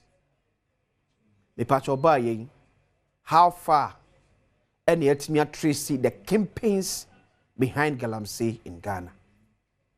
That's my question. How far, 8 months down the line, and yet me identify the campaigns behind galamsey? So, till common the Minister of Food and Agriculture, TV 34D, the danger here do my gun and him no so chance in the the danger ahead of us so chance in the thing. I think last week or two it's not mean you able airport we and crying seven making on and your baby a mine you and crying I said I'm making made sure video be a minion and cassa a year now they share and crying seven I'm making shedding so ya no bu on the kitchen any shade to TV so and crying in so ya no be on the kitchen. Be so the wow she be we ye encrying we ye baby we ye western north we ye western region we ye the northern part near ye mining no and a we ye ahafo and a we ye central diaso and a we ye Ashanti regional we ye encrying it ye said be ya be hu ye nti wo asoma ne kan ye ntwa ntonti no ne man no twa outside so kan we ye encrying is all think cran no adwen say oh ye kan galamse asem enyam asem ubetutu yampia e de akire obi a kosoa ne koso onyame ba kosoa ne koso na menyo kese why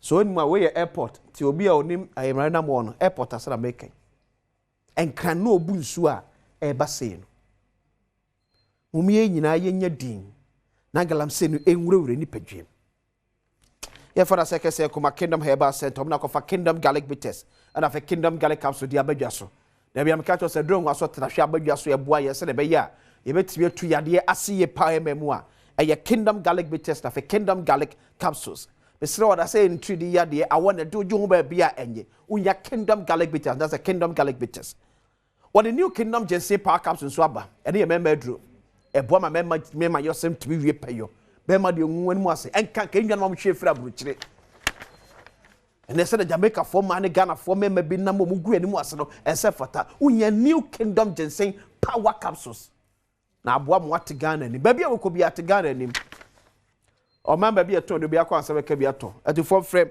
0275 804 064 0275 804 064 and 0302 938-153 Kingdom or see no challenger.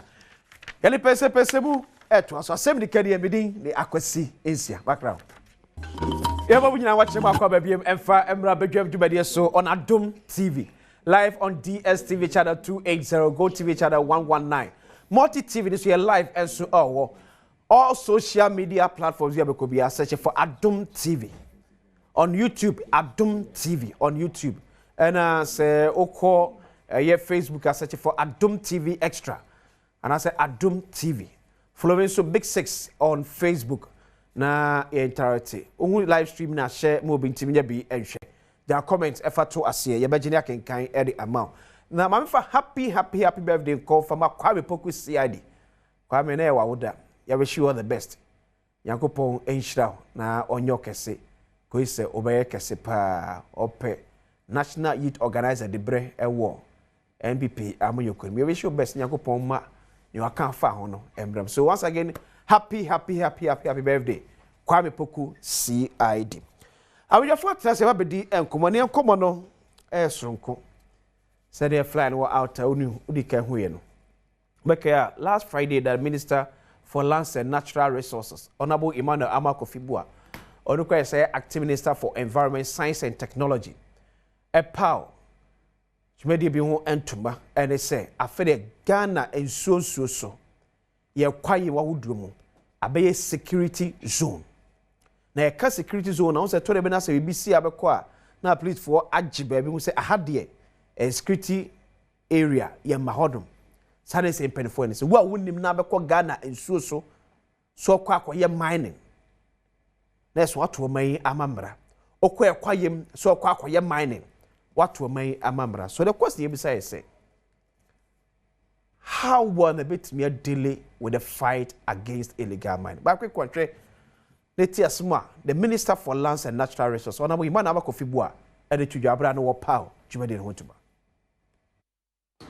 Let us go with a unified spirit let us remember the last leg of our national pledge.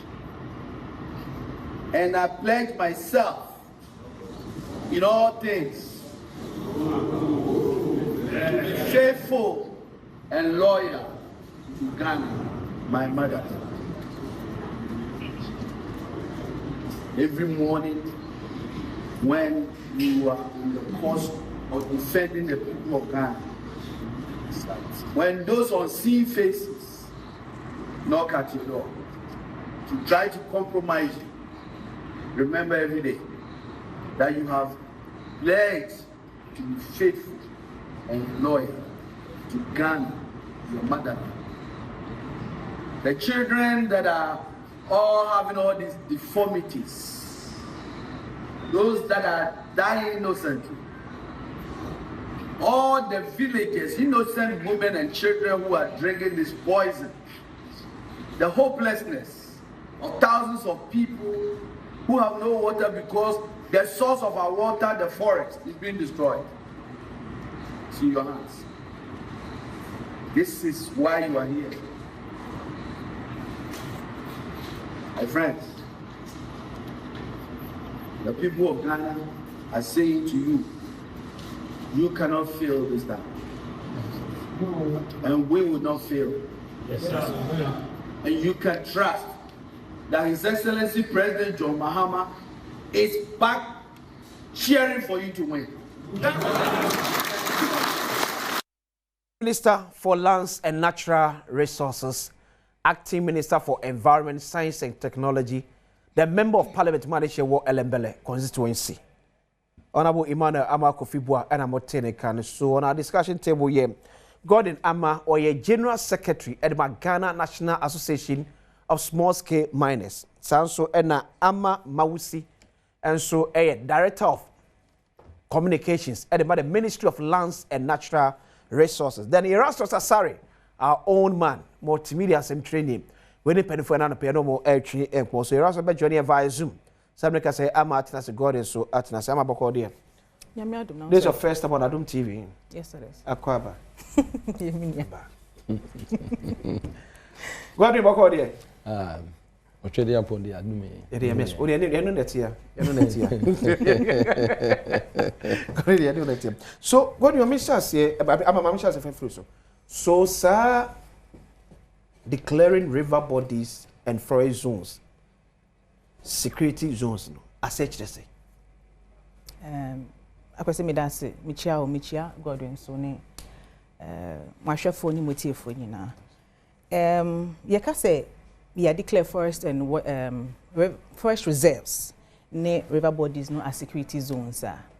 They can say, so what shall I finish na NDC a buying back to power no. One of the biggest issues on our table has been illegal mining. A year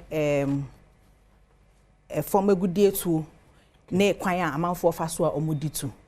Mpempi na iti na and then I say yeah, they are target small scale miners. Okay. And the obia sorry also a gold. What is so na nakacha and so we ha gold wa ha no sorry no akotu. Ha gold wa ha no sorry no akotu. But for the longest time, I mean illegal mining has always been with us. For the longest time, 50 over 100 years ago, you started to say yeah mining no. Obia ya ne de chisel kakra ha makakra wa ha ne ade. But over the years it has evolved. Anna what share the way Abeye Nansane now. I think since from 2018 thereabout, you say amount for say call your forest reserves mu. Yeah. Eye baby your forest mu ya say ebia e ha no, ebia e mo abi o mo wa hanti ana enuma ebia wa ha na nua bia wa hanti no ye enko enkoye edwuma bi no. Those are the areas that amount for ekɔ no. Ekɔ mining no. And yensuo most of our rivers no almost source free forest reserves nim. Okay. Inti once we call forest nim mining wo honom without the requisite license because yen share we say enko honom yen share we say bia ha na wo kɔ no twa wo ebia compartment A and na compartment B na say wa akɔye dia wo pɛ kɔ na wo kɔ say forest no say kɔ say nsuo na e kan ya ye wo abonten nyina. And that is the result that we are seeing today.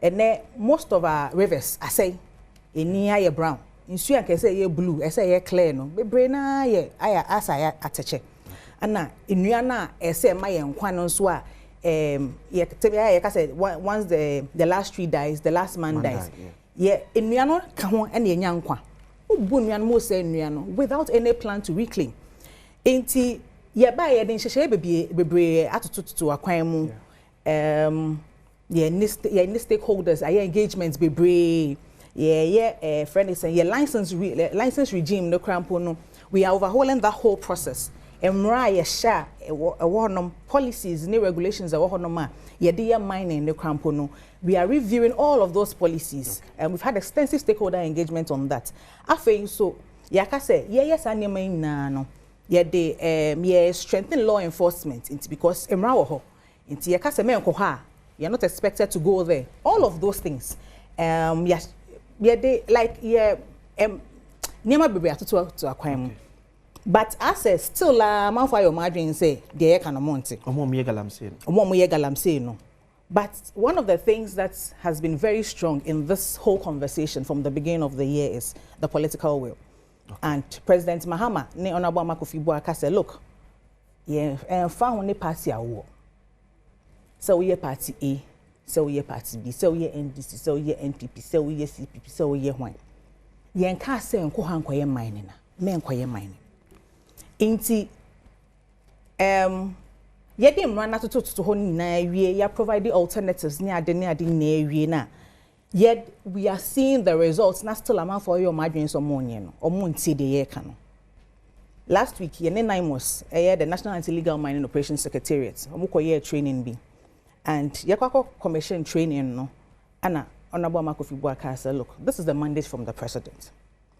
NIMOS no is a culmination of security agencies. A soldier forum, police forum, NIB forum, national security forum.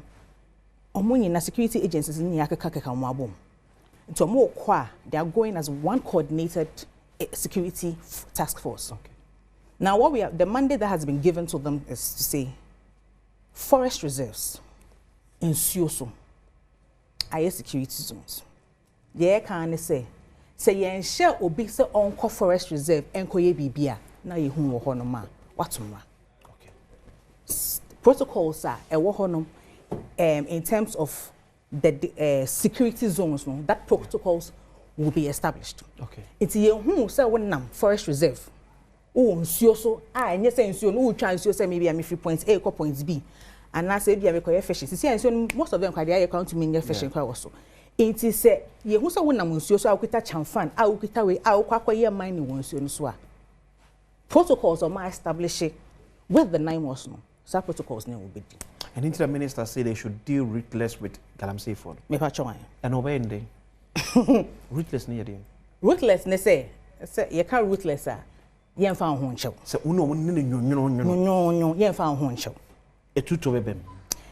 Me to me ka say etutu bebem. Aba bebem. But oh aba bebem mu de me mom de me de e ka me nkwan ka de yem wom aba bebem can ya chiko boko kakra wo so ha e ka me nkwan de abat ene me asem ne de asem there are protocols that have been established with the NIMOS. Okay. Once you are found in those areas I declare say security zones. Okay.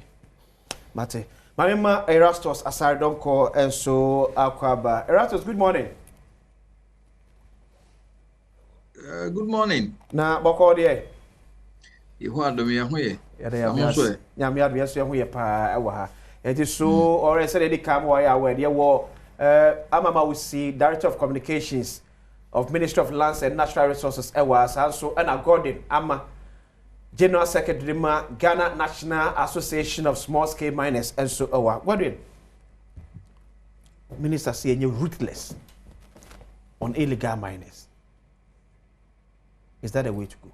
You need to make here a thief for near Shefuni and I'm saying here, yeah, Minister Honorable Amabua of Lands and Natural Resources. And as small scale miners, you know, throughout the country. Small scale for the one JBS precious, no other minerals. And see me mamuna precious by this time, baby I'm winning. Now, by issue, no sooner send your Mrs. Study can kind. You can small scale mining, any illegal mining, and you're the same. Okay. but dodo na o ka small scale mining asema nkrofo ese nsuo kwai mu na de ade no omo say small scale. Some even use the term say illegal small scale mining. Illegality can be perpetrated everywhere when it comes to mining. Yeah, well, last scale for me, me catch says, see how can see small scale. Yeah, well, last scale concession holders be a be prospecting, a be recognized states, a be crack it a mining lease. Okay. Near me happy was our concessions, this no. In Swiss, because we I try I sublet it. Na omo de amankrofo mrama ho kwan na so dodo na ye beka yes illegal small scale mining and illegality ni de ye ni whether it's small or large and say ye to be situated illegality and I say galamsey within a particular context ebeboa nyina na yetumi a discuss and yes ebe hardware small scale dwumedi edi wo man mu no eboa oman ni ye. Imagine a country without small scale mining. And you may be a year or might be a mono. You will last scale or small scale, so you share a Greek, your commercial, and some your peasants, free, and some your more or more than 1 year family settings over the years. Small scale are do fishermen, your mom is toilets, I can see, and they will or more we take a nunca cracker. Or more humans to create a lot of job opportunities. And small scale nya de bia and acquire munsu edwuma no usha amama ye mining na dodo na ye edwuma e wo kwaye mu there's nothing wrong with it. Okay. But kwan obefa so aye edwuma no wo kwaye mu no eno na e kire uhwe ye bauxite aye tu ye large scale companies bia ye edwuma e wo ye forest reserve mu over the years ye antihwe.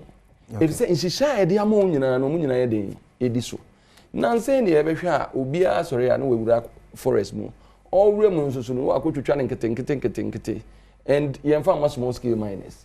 These are concession holders a large scale ya mo mu nyina concession so makomo mu twetwa ne nkete mo sin nsu essence ase and to say ye can operating in the forest reserve akwa mo fa so operating no enye sa ne ye no by law small scale ni bi eni ho a forest reserve wo ye dwuma.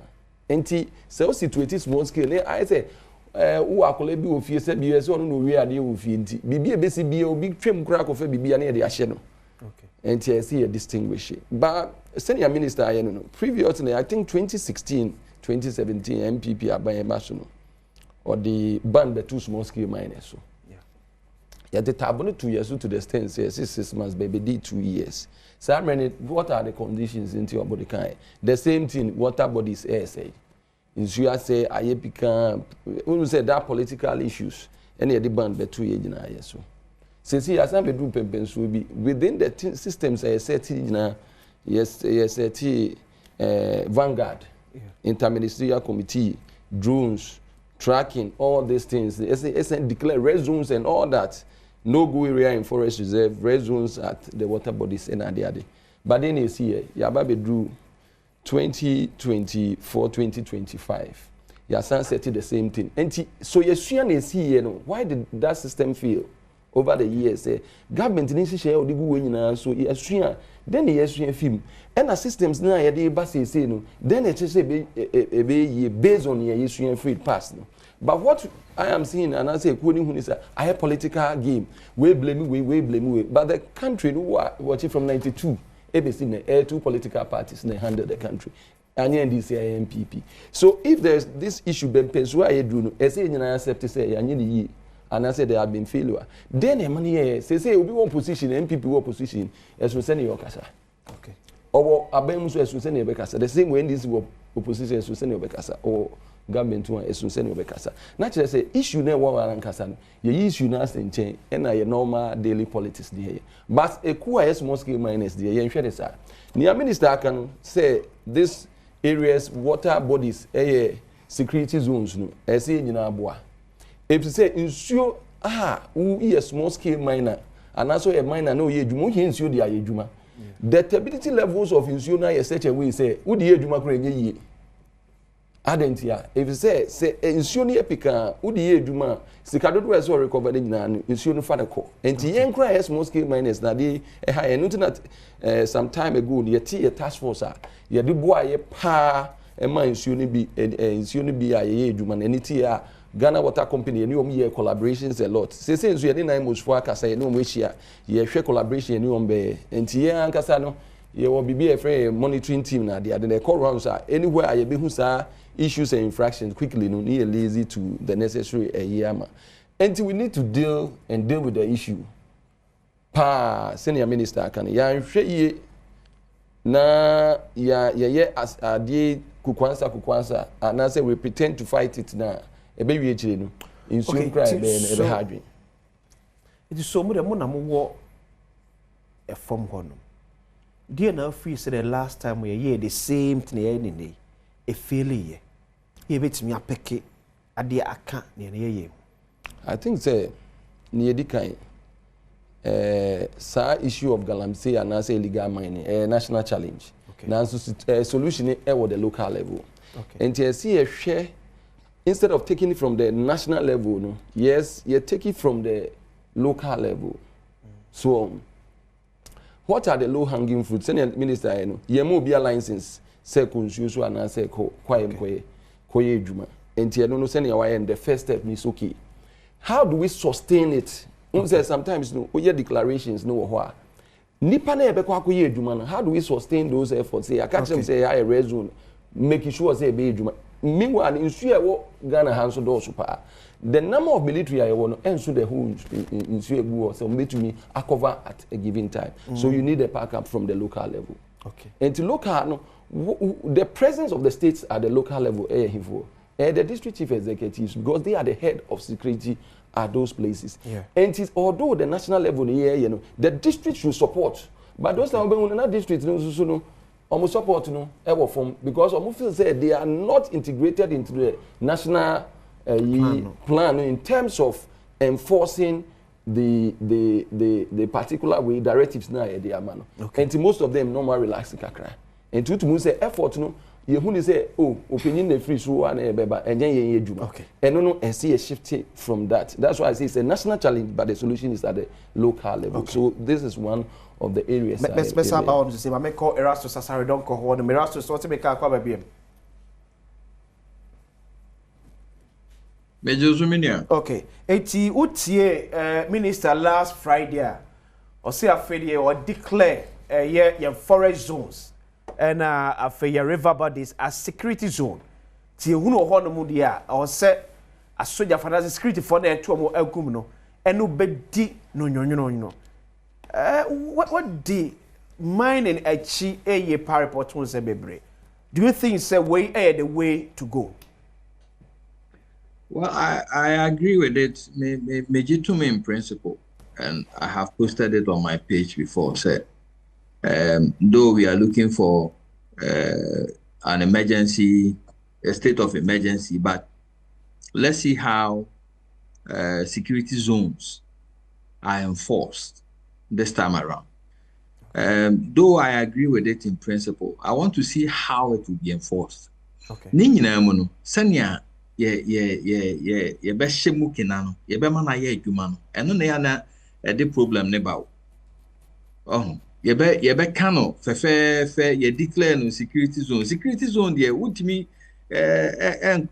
enkohosa wo park wo car ana wo park wo fidi ana sane ya no omo ye na ya park excavators ne she forest no ne de ye adwuma omo hu sa wo ba ne ye de abesi ekwan ho omo so ne si kwan ho nti wo fa enye yi anya bia excavator na wo de ye ekwan e wo nwura mu ho ana sa wo de ye den it is ye declare no security zone there na say what you mean park excavator and see forest na nka say na sikwa ho ntina me vanya adwuma ana ne je say oh ye hu wo ho a dey na wo pe ye bitimi a question and I think say it's a good thing and I agree with it but the enforcement of it and a problem over here no na politician bi akohye obi achi na yes here ho security zone but on the ho nye security zone ma no because politician bi ta na chi nti no the excavators akogu ho na wo ye adwuma. I think say yen as media, the fourth estate, and I was a summary. Yen so ye hwese ye boy chiri dom ahwese security zone no. How is it being enforced? Na ye netima mufu o ho no be one. Na obi the excavator ni bi kwhye ba bia ya report no say na ya report no da bia no. They draw attention to it so that the enforcement can really gain grounds. And like I said, yes, I agree with it in principle, but I'm waiting to see how it will be enforced. Okay. So, who difference between this one and in the president and now the down for the press? So, yeah. Well, in 2017, Nana Akufo-Addo had the ban to small-scale mining. So, but even within the ban, like I said, people were still mining. So I heard data now you can say even in the ban, no, sometimes when you gold production cost it tells you, yeah, some of us were following Galam stop and no more enforcers are ban. And when you look at say your cobedia, na penimubia fresh from the seat of government, say a hot game in Crawford, but this is the same government that we're banning all forms of mining on the ground. But these are people from the same government who are calling the team that similar thing happened 2018 in the midst of the ban at Pamprama Forest Reserve. Now Heritage Imperial Mining Limited, Kogro section. Now, to a good year, we need license. We need BDR or say forest in a co. Yakohana Penny afraid. Afraid leader of the team, say. When the leader said no, your best excavators na ko yes sakon kan again is here almost had the excavators na buy ebeye adwuma. And it make us say the only difference ebeba near aban we e declare security zone mu say the enforcement of it. Kwa kwesi konsu gira kwenti ate say Akufo-Addo time ni bi. Ana say this time around they mean business.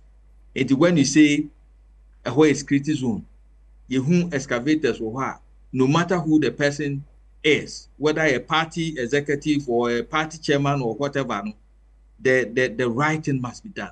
Okay. And Yang, as media people, must make sure that the law operates without fear or favor. Okay. Rasmus Abawe, so Mausi, baby Rasmus at the AC. They will say me party penny be free. Nedi hu ababeshe wona edi kunene. What are some of the orientation they more sebasa enema we are? Okay. I think a very good question, and I agree with Erastus to say enforcement no and they usually makes the difference. Yeah. And say more media for ne capture on Friday you share Naimos team no Minister Kanye Mustafa Gbandi, or Deputy Director of Operations, Presidency, yeah. He also said the same thing. Say, party penyu, say you, no matter the political colorization, you don't listen to anybody. And yet easier said than done. No, but you see, and like I said earlier, the difference is the political will. Okay. President Bayern. He said, say, no government appointee should be engaged in mining, right? Honorable Amakofi-Boa, he has said it on national television. Say, nobody should call him. Say, Achimi excavator, inti me frere say, oh, way media, inti release mining. And it's the same orientation and the same message that we have given to the NIMOS task force. Say, you declare these area security zones. No? Your mandate is to protect it. Your mandate is to ensure that no mining activity takes place in those areas, no matter who calls you, because President Nankasa, President John Dramani Mahama Nkasa, and Washam was Namuko protecting those areas. The locals, no, boom, akosa queen. So, make a approach. No, I spoke about stakeholder engagement. Yeah. We've done extensive stakeholder engagements across all the things that we want to do. Okay. Godwin can DCs, MCs, yeah. I think we've had, even with them as well, we've had extensive conversations with them on the approach that we want to use. May I make a say we NDC ni, for instance, na say o pesa we mining na. Yen ka say yen pesa obi abe mining. Okay. President Onka say he's against mining because we understand that mining is a viable commercial activity. Honorable Amakofi Buanka said he's against mining. Okay. It is say we NDC ni, for instance. Now say opesa we mining now. What prevents you from what buying the power? What prevents you from speaking to your minister to say oh, I'm interested in engaging in mining activity. Na shall say ubetumi aye. Near my licenses now why away juma. I really don't see what the problem is. For us, what we are saying is, and there is the same message that we have given to NIMOS. Okay. You have a sacred duty to protect those areas. And we are not, like God and kind. Look, right now, it is not about way NDC ni, way MPP ni, and we are not apportioning blames. Okay. I mean, we all know what the truth is. So this is not the time to do that. But the fact of the matter is, we are under crisis. As a nation. As a nation. And so when we are under crisis, this is not the time to put on political colorization. This is the time to act. And we are ready to act, and we are acting. So, Godwin, when it comes to small scale for a man for we feel say more na more illegal miners. Ebim kro hu say na say gold a yesi e toma gold board no. Ebim say do so crash gold also producing from small scale miners. So mum kro for na be in one way or the other. E twade na fra ene e twagumisa. Munne Minerals Commission atnase am ye say concession 25-acre concession. Within the period of about 6 months, 1 year, this is the amount of gold a bit me are producing. More side to be all. Okay, you made us say, na answer na meba ho no can be about. My sister can be about the political will. Yeah. Yes, political will alone, without sustained enforcement and discipline. Okay. Within the rank or file of whether state institution or military or police or whatever, no. Okay. Saying to me, any juma. If I bind it to me, anya or pepana say any say. Na saafo no mo koye adwuma no ti anhwe na omodwuma makane yo mode be adwuma so bi enye yanka na de ade a ene political will na bandi bema na so enye adwuma enti ye ka political will I should be in the context say ye benya sustain enforcement of it and ensure that there's discipline and action against people who go contrary to the directive that have been given by the president. But the data collection here ade a ye small scale miners do a yamom license say di adwuma and then obibi a friend retains say mine be a deco I go do a way to me I produce on monthly basis so the on the 25-acre on the 25-acre land concession last scale for you know so that Minerals Commission be tracking productivity from the mines what me I can say is about 60% in the 2 years in terms of filing their returns too. That is the fact. And Nipani filing, no, is it the actuals now or filing? So we are still working, association here, use technology, be a re-registration of our people. And what is assigned, what you are supposed to do in terms of your returns. And to a holiday, no credit woman, mean to me in country say that data Minerals Commission, you know, and matching with the groundswork because there are some concessions I and your production. A concession about own produce. Okay. Maybe I may work concession best 2 or 3. I will start working on one. But concession engagement Minerals Commission Yahweh. Minerals Commission Yahweh say concessions we are more 4 concessions and I say because by law me apply more than 1 concession. Okay. And me were 4 but the productive one is only 1. But I'm just na productive. Minerals Commission Yahweh. Any productive no. Minerals Commission Yahweh. But when they come to when they come to gold board if you look at the total gold board to me it brought downstream or upstream, midstream and downstream. Downstream here production fabrication as those days no open for all but good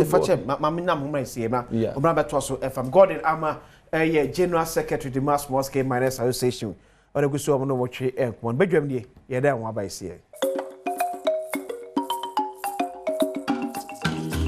ever and bedroom so make out say Quimby's catering and decoration services there we have a cat say office what be adwuma now pay breakfast I be more adwuma for because here na enye fese obobeba na we sma farm ekoto adwan sma farm ekoto adwan ene Quimby's nkasa obi adwan bi opese odin for breakfast bia no mo forman a day before let's say mausi say ope cocoa Gordon say ope Tom Brown akosi say ope rice water oberi nyina no obi edin and no be a phone number abo tie buy ade ayi ne de mo sa Mr. Fred Quimbies 0244 362 256 0244 362 256 and 020 897 1019 020 897 1019 hwemo kwashiman oni Macedonia Methodist Church no na edi entwe because ABC games no so baso and then you 5 p.m. pepepe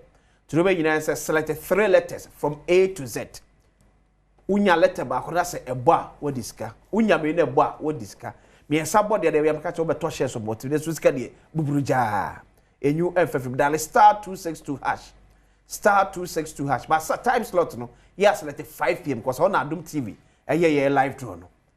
Ne we ne fa ka show fa ko chiama no face no ebi. Godwin. Me that say before the commercials now can be about gold board, gold do matter do na free. The American say who share mining na your upstream, midstream and downstream operations are downstream linkage no any yeah produce good na we say be come market here be value addition ade. Osha gold board before or buy no. Na ye good trading sector no. More of informalized way obi ye ni ope. Enu ntina ban tie e na ka boom. Enti gold na dodo na fa nchenchen ko di nyina no. Dodo no buy ma gold board no be nya gold dodo because there's so much production in but ushe gold yes smuggle ni after and also say near aman anka say export officially. Say na aye nti obefi say gold dodo aye produce no and yes small scale for nko na aye produce e bi free baby but yes e bi betumi free baby in terms of your illegal mining operations na they are nyina aye say uye mining ni wi a omo moto gold ni nyina no omo de koma gold board and say na why export wenya that forex so be illegal mining they am fan say you no wa say quiet no wa say bibia na gold obenya so sans smuggle ni out na just at the end of the day no omo ni nya hwe grain view because wa say quiet wa say nsuo nsase wa say no na gold e be film so obi nso anya won ni country no the development that did we go or we can enti ano your first bit how formalizing wenya ne aka ne say to the operations itself. Operations na nsunsu ase kwaya ase aka ase no say. Enti kwaya ase no those are the low hanging fruits who say we no dey your mom license e ko nsusu your mom. Eno na mine na declare. Some manfo ni be members ni be eji galamsey for gold etoma gold board. Ye gold trade no ye won crofo ya mom permit ni license omo ye. So it has nothing to free miners. Omo to free miners. It has nothing to do with. Some miners ni be mo ka say small scale for na emrana mom to me say mo na betimi to gold ma to dey about gold board for no mo members ni be eto gold ni be free and I gold be free galam say for no e dey count mo dey ho eto ma gold board obi oye mining a difference will be auto me gold do am mining me we am ko to am license gold buyer by say in the first na PMMC say gold board yeah me to obi oye illegal mining gold in come gold because to na me receive. Are you say so members na nya sir no omo to gold. We have licensed buyers. Omo gold or the banina. Ni American say gold or the bano. Or was say a free small scale hoto, a free illegal mining hoto. Ni American say obi who produce gold or mine and obi lose everything. Was say asasi was say insuna dia na gold e beba no was an koton am obi wa bontin e koya na e buy. And it's na buying formalize everything no. Sa many na PMMC to say gold. Is galam say for gold how much? Back to the government in terms of gold ayeto. I galamsey for gold. Ni American say gold e bad. Me to gold as a gold buyer na. Nipa de gold na ba no. Say me to the gold no. Whether it's coming from party production A of galamsey no. Gold e ba na ye talk say gold no. But there is category of gold that is coming here and here. And I to me who baby a gold ni free no so e ho no. What then can we do? Baby wo ho a to say a typical area say takwa and environments yewo large scale companies wo ho a unya small scale wo no stra udu oboase a you have large scale or small scale wo stra so no we call them the traditional mining areas omo no to say obi tie po anu sorry a ofane kanu kokoko ye adwuma no sana any wasa area mo omo susu efititi enim say omo go de adwuma no mo ye concession be mo abrofo de buy na ye say omo ye illegal miners but they are good that they produce for the community na himfu royals ni de ye omo niama enti how de we are still working on the traceability issue say betumi trace gold bia eba no yeah the systems aba o hwe nia gold board the SAC traceability no because when trace gold know who the source is coming from at the end of the day no won't be even to refinery say papa traceability ni nipa auto galamsey for gold no there be me dem find say Mausi yes mo da monne minerals commissioner ye adwuma ye nim krofo a to galamsey for gold no Sena na Godwin Etremu no gold board were licensed aggregators and motor gold no every miners ne ho every small scale miners ne ho they meaning say motor every small scale miners ho say license what I can speak to is that they buy from the small scale miners and we are able to value how much gold is coming from the small scale mining industry. For us at the ministry, our focus is ensuring that we are mining now. You are able to do it in a regulated manner. You're able to do it sustainably and responsibly. In Minerals Commission, the Ministry of Land and Natural Resources, our mandate is to ensure that we are mining now. Uba Minerals Commission. Na uniomo edin kita hu.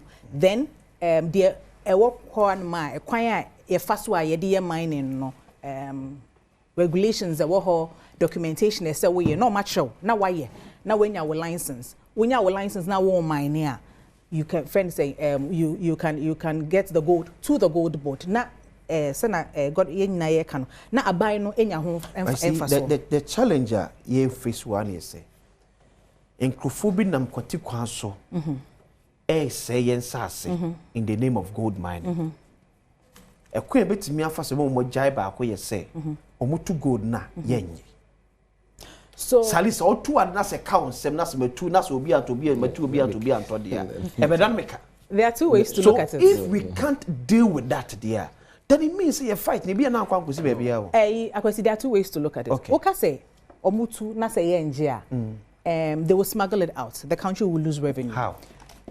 Or smuggle it out. First of all, send okayen wasay yensu wasay asase onye reclamation output a free mining activity ni so was smuggle and also the call. So for us our focus is we've introduced a program called the Responsible Cooperative and Cooperative Mining Skills Development Program, and we are miner community we may interested in mining also you're interested in mining God we are interested in mining but ebia ye ni ho akade a yebetumi dia ye nti ye no basabasa bia keke aban say yenka ye hombom as a cooperative na ye register a lot of the time I think when I was talking about the approach I spoke about extensive stakeholder engagement, and one of the strongest feedback we got was a lot of people felt say the reason why they don't even bother to even register is because only political connection license is they don't even bother to even get a license. Then anabia catch and say hasi no na wonam honma hu gold wo honum inti or the machine bi beye pem or no a BP purchase ha no obenya gold no asase no otutu. What we are saying is come together as a cooperative, then we will support you. University of Mines Takwa ebe provide training in areas where we have large scale mining companies. We've spoken to the large scale mining companies to say what concessions are more friends portions of your concessions more CD.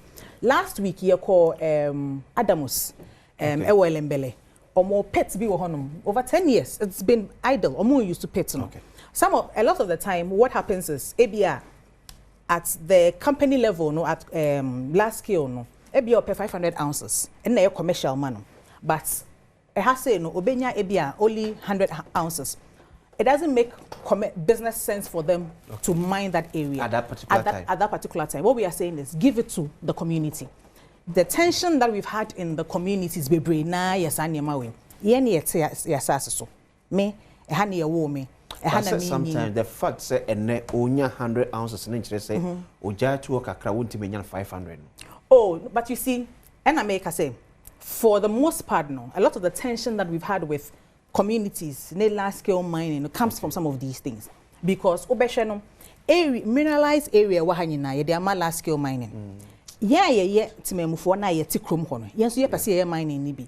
It's more my ye ni license e be mining, no na se ye nya how do you call it, area ni binya and the baby keke betu. Okay. So it's a matter of negotiation and conversation. But ma'am, here na mo de baby am want me why Erastus bet me boy. So Erastus difficult say bet me separate illegal gold mine at the free small scale for at the one.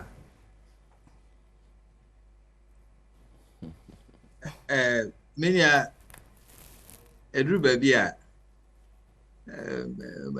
well, my main kind of saying it. Ora ama he knows. Although a grounds person means me a grounds person. Go chama o kaso ni e tie no means me tie. Eni ma bi wo ho a o timi nka. What else? Okay. Oba a small scale mining. Emrana say even so wo license whether large scale or small scale. Now nya wo ye no form hall does not conform to environmental laws.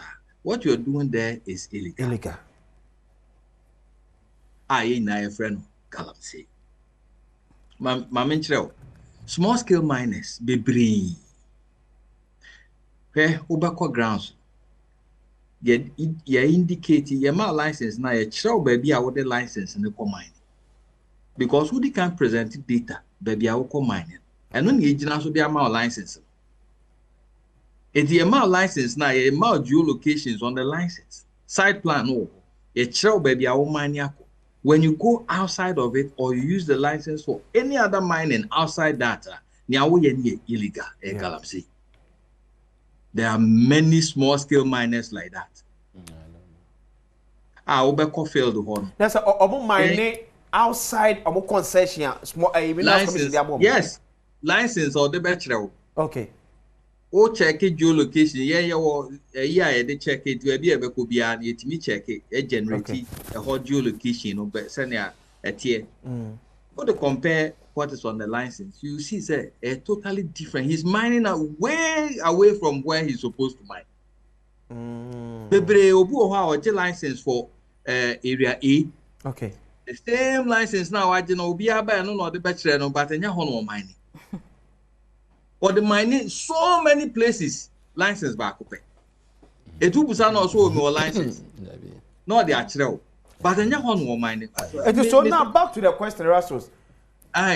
Illegal miners see. You better to me a momu gold no abo moso. No mo dia committee ejai no moyen. Na me person me can we kwemansana ma ba. By law, obi en ho be ma license as a small scale miner or forest. By law. Okay. It means my license for mine or forest reserve. But there were so many small scale, so-called small scale miners are Omubura forest reserve. So many of them.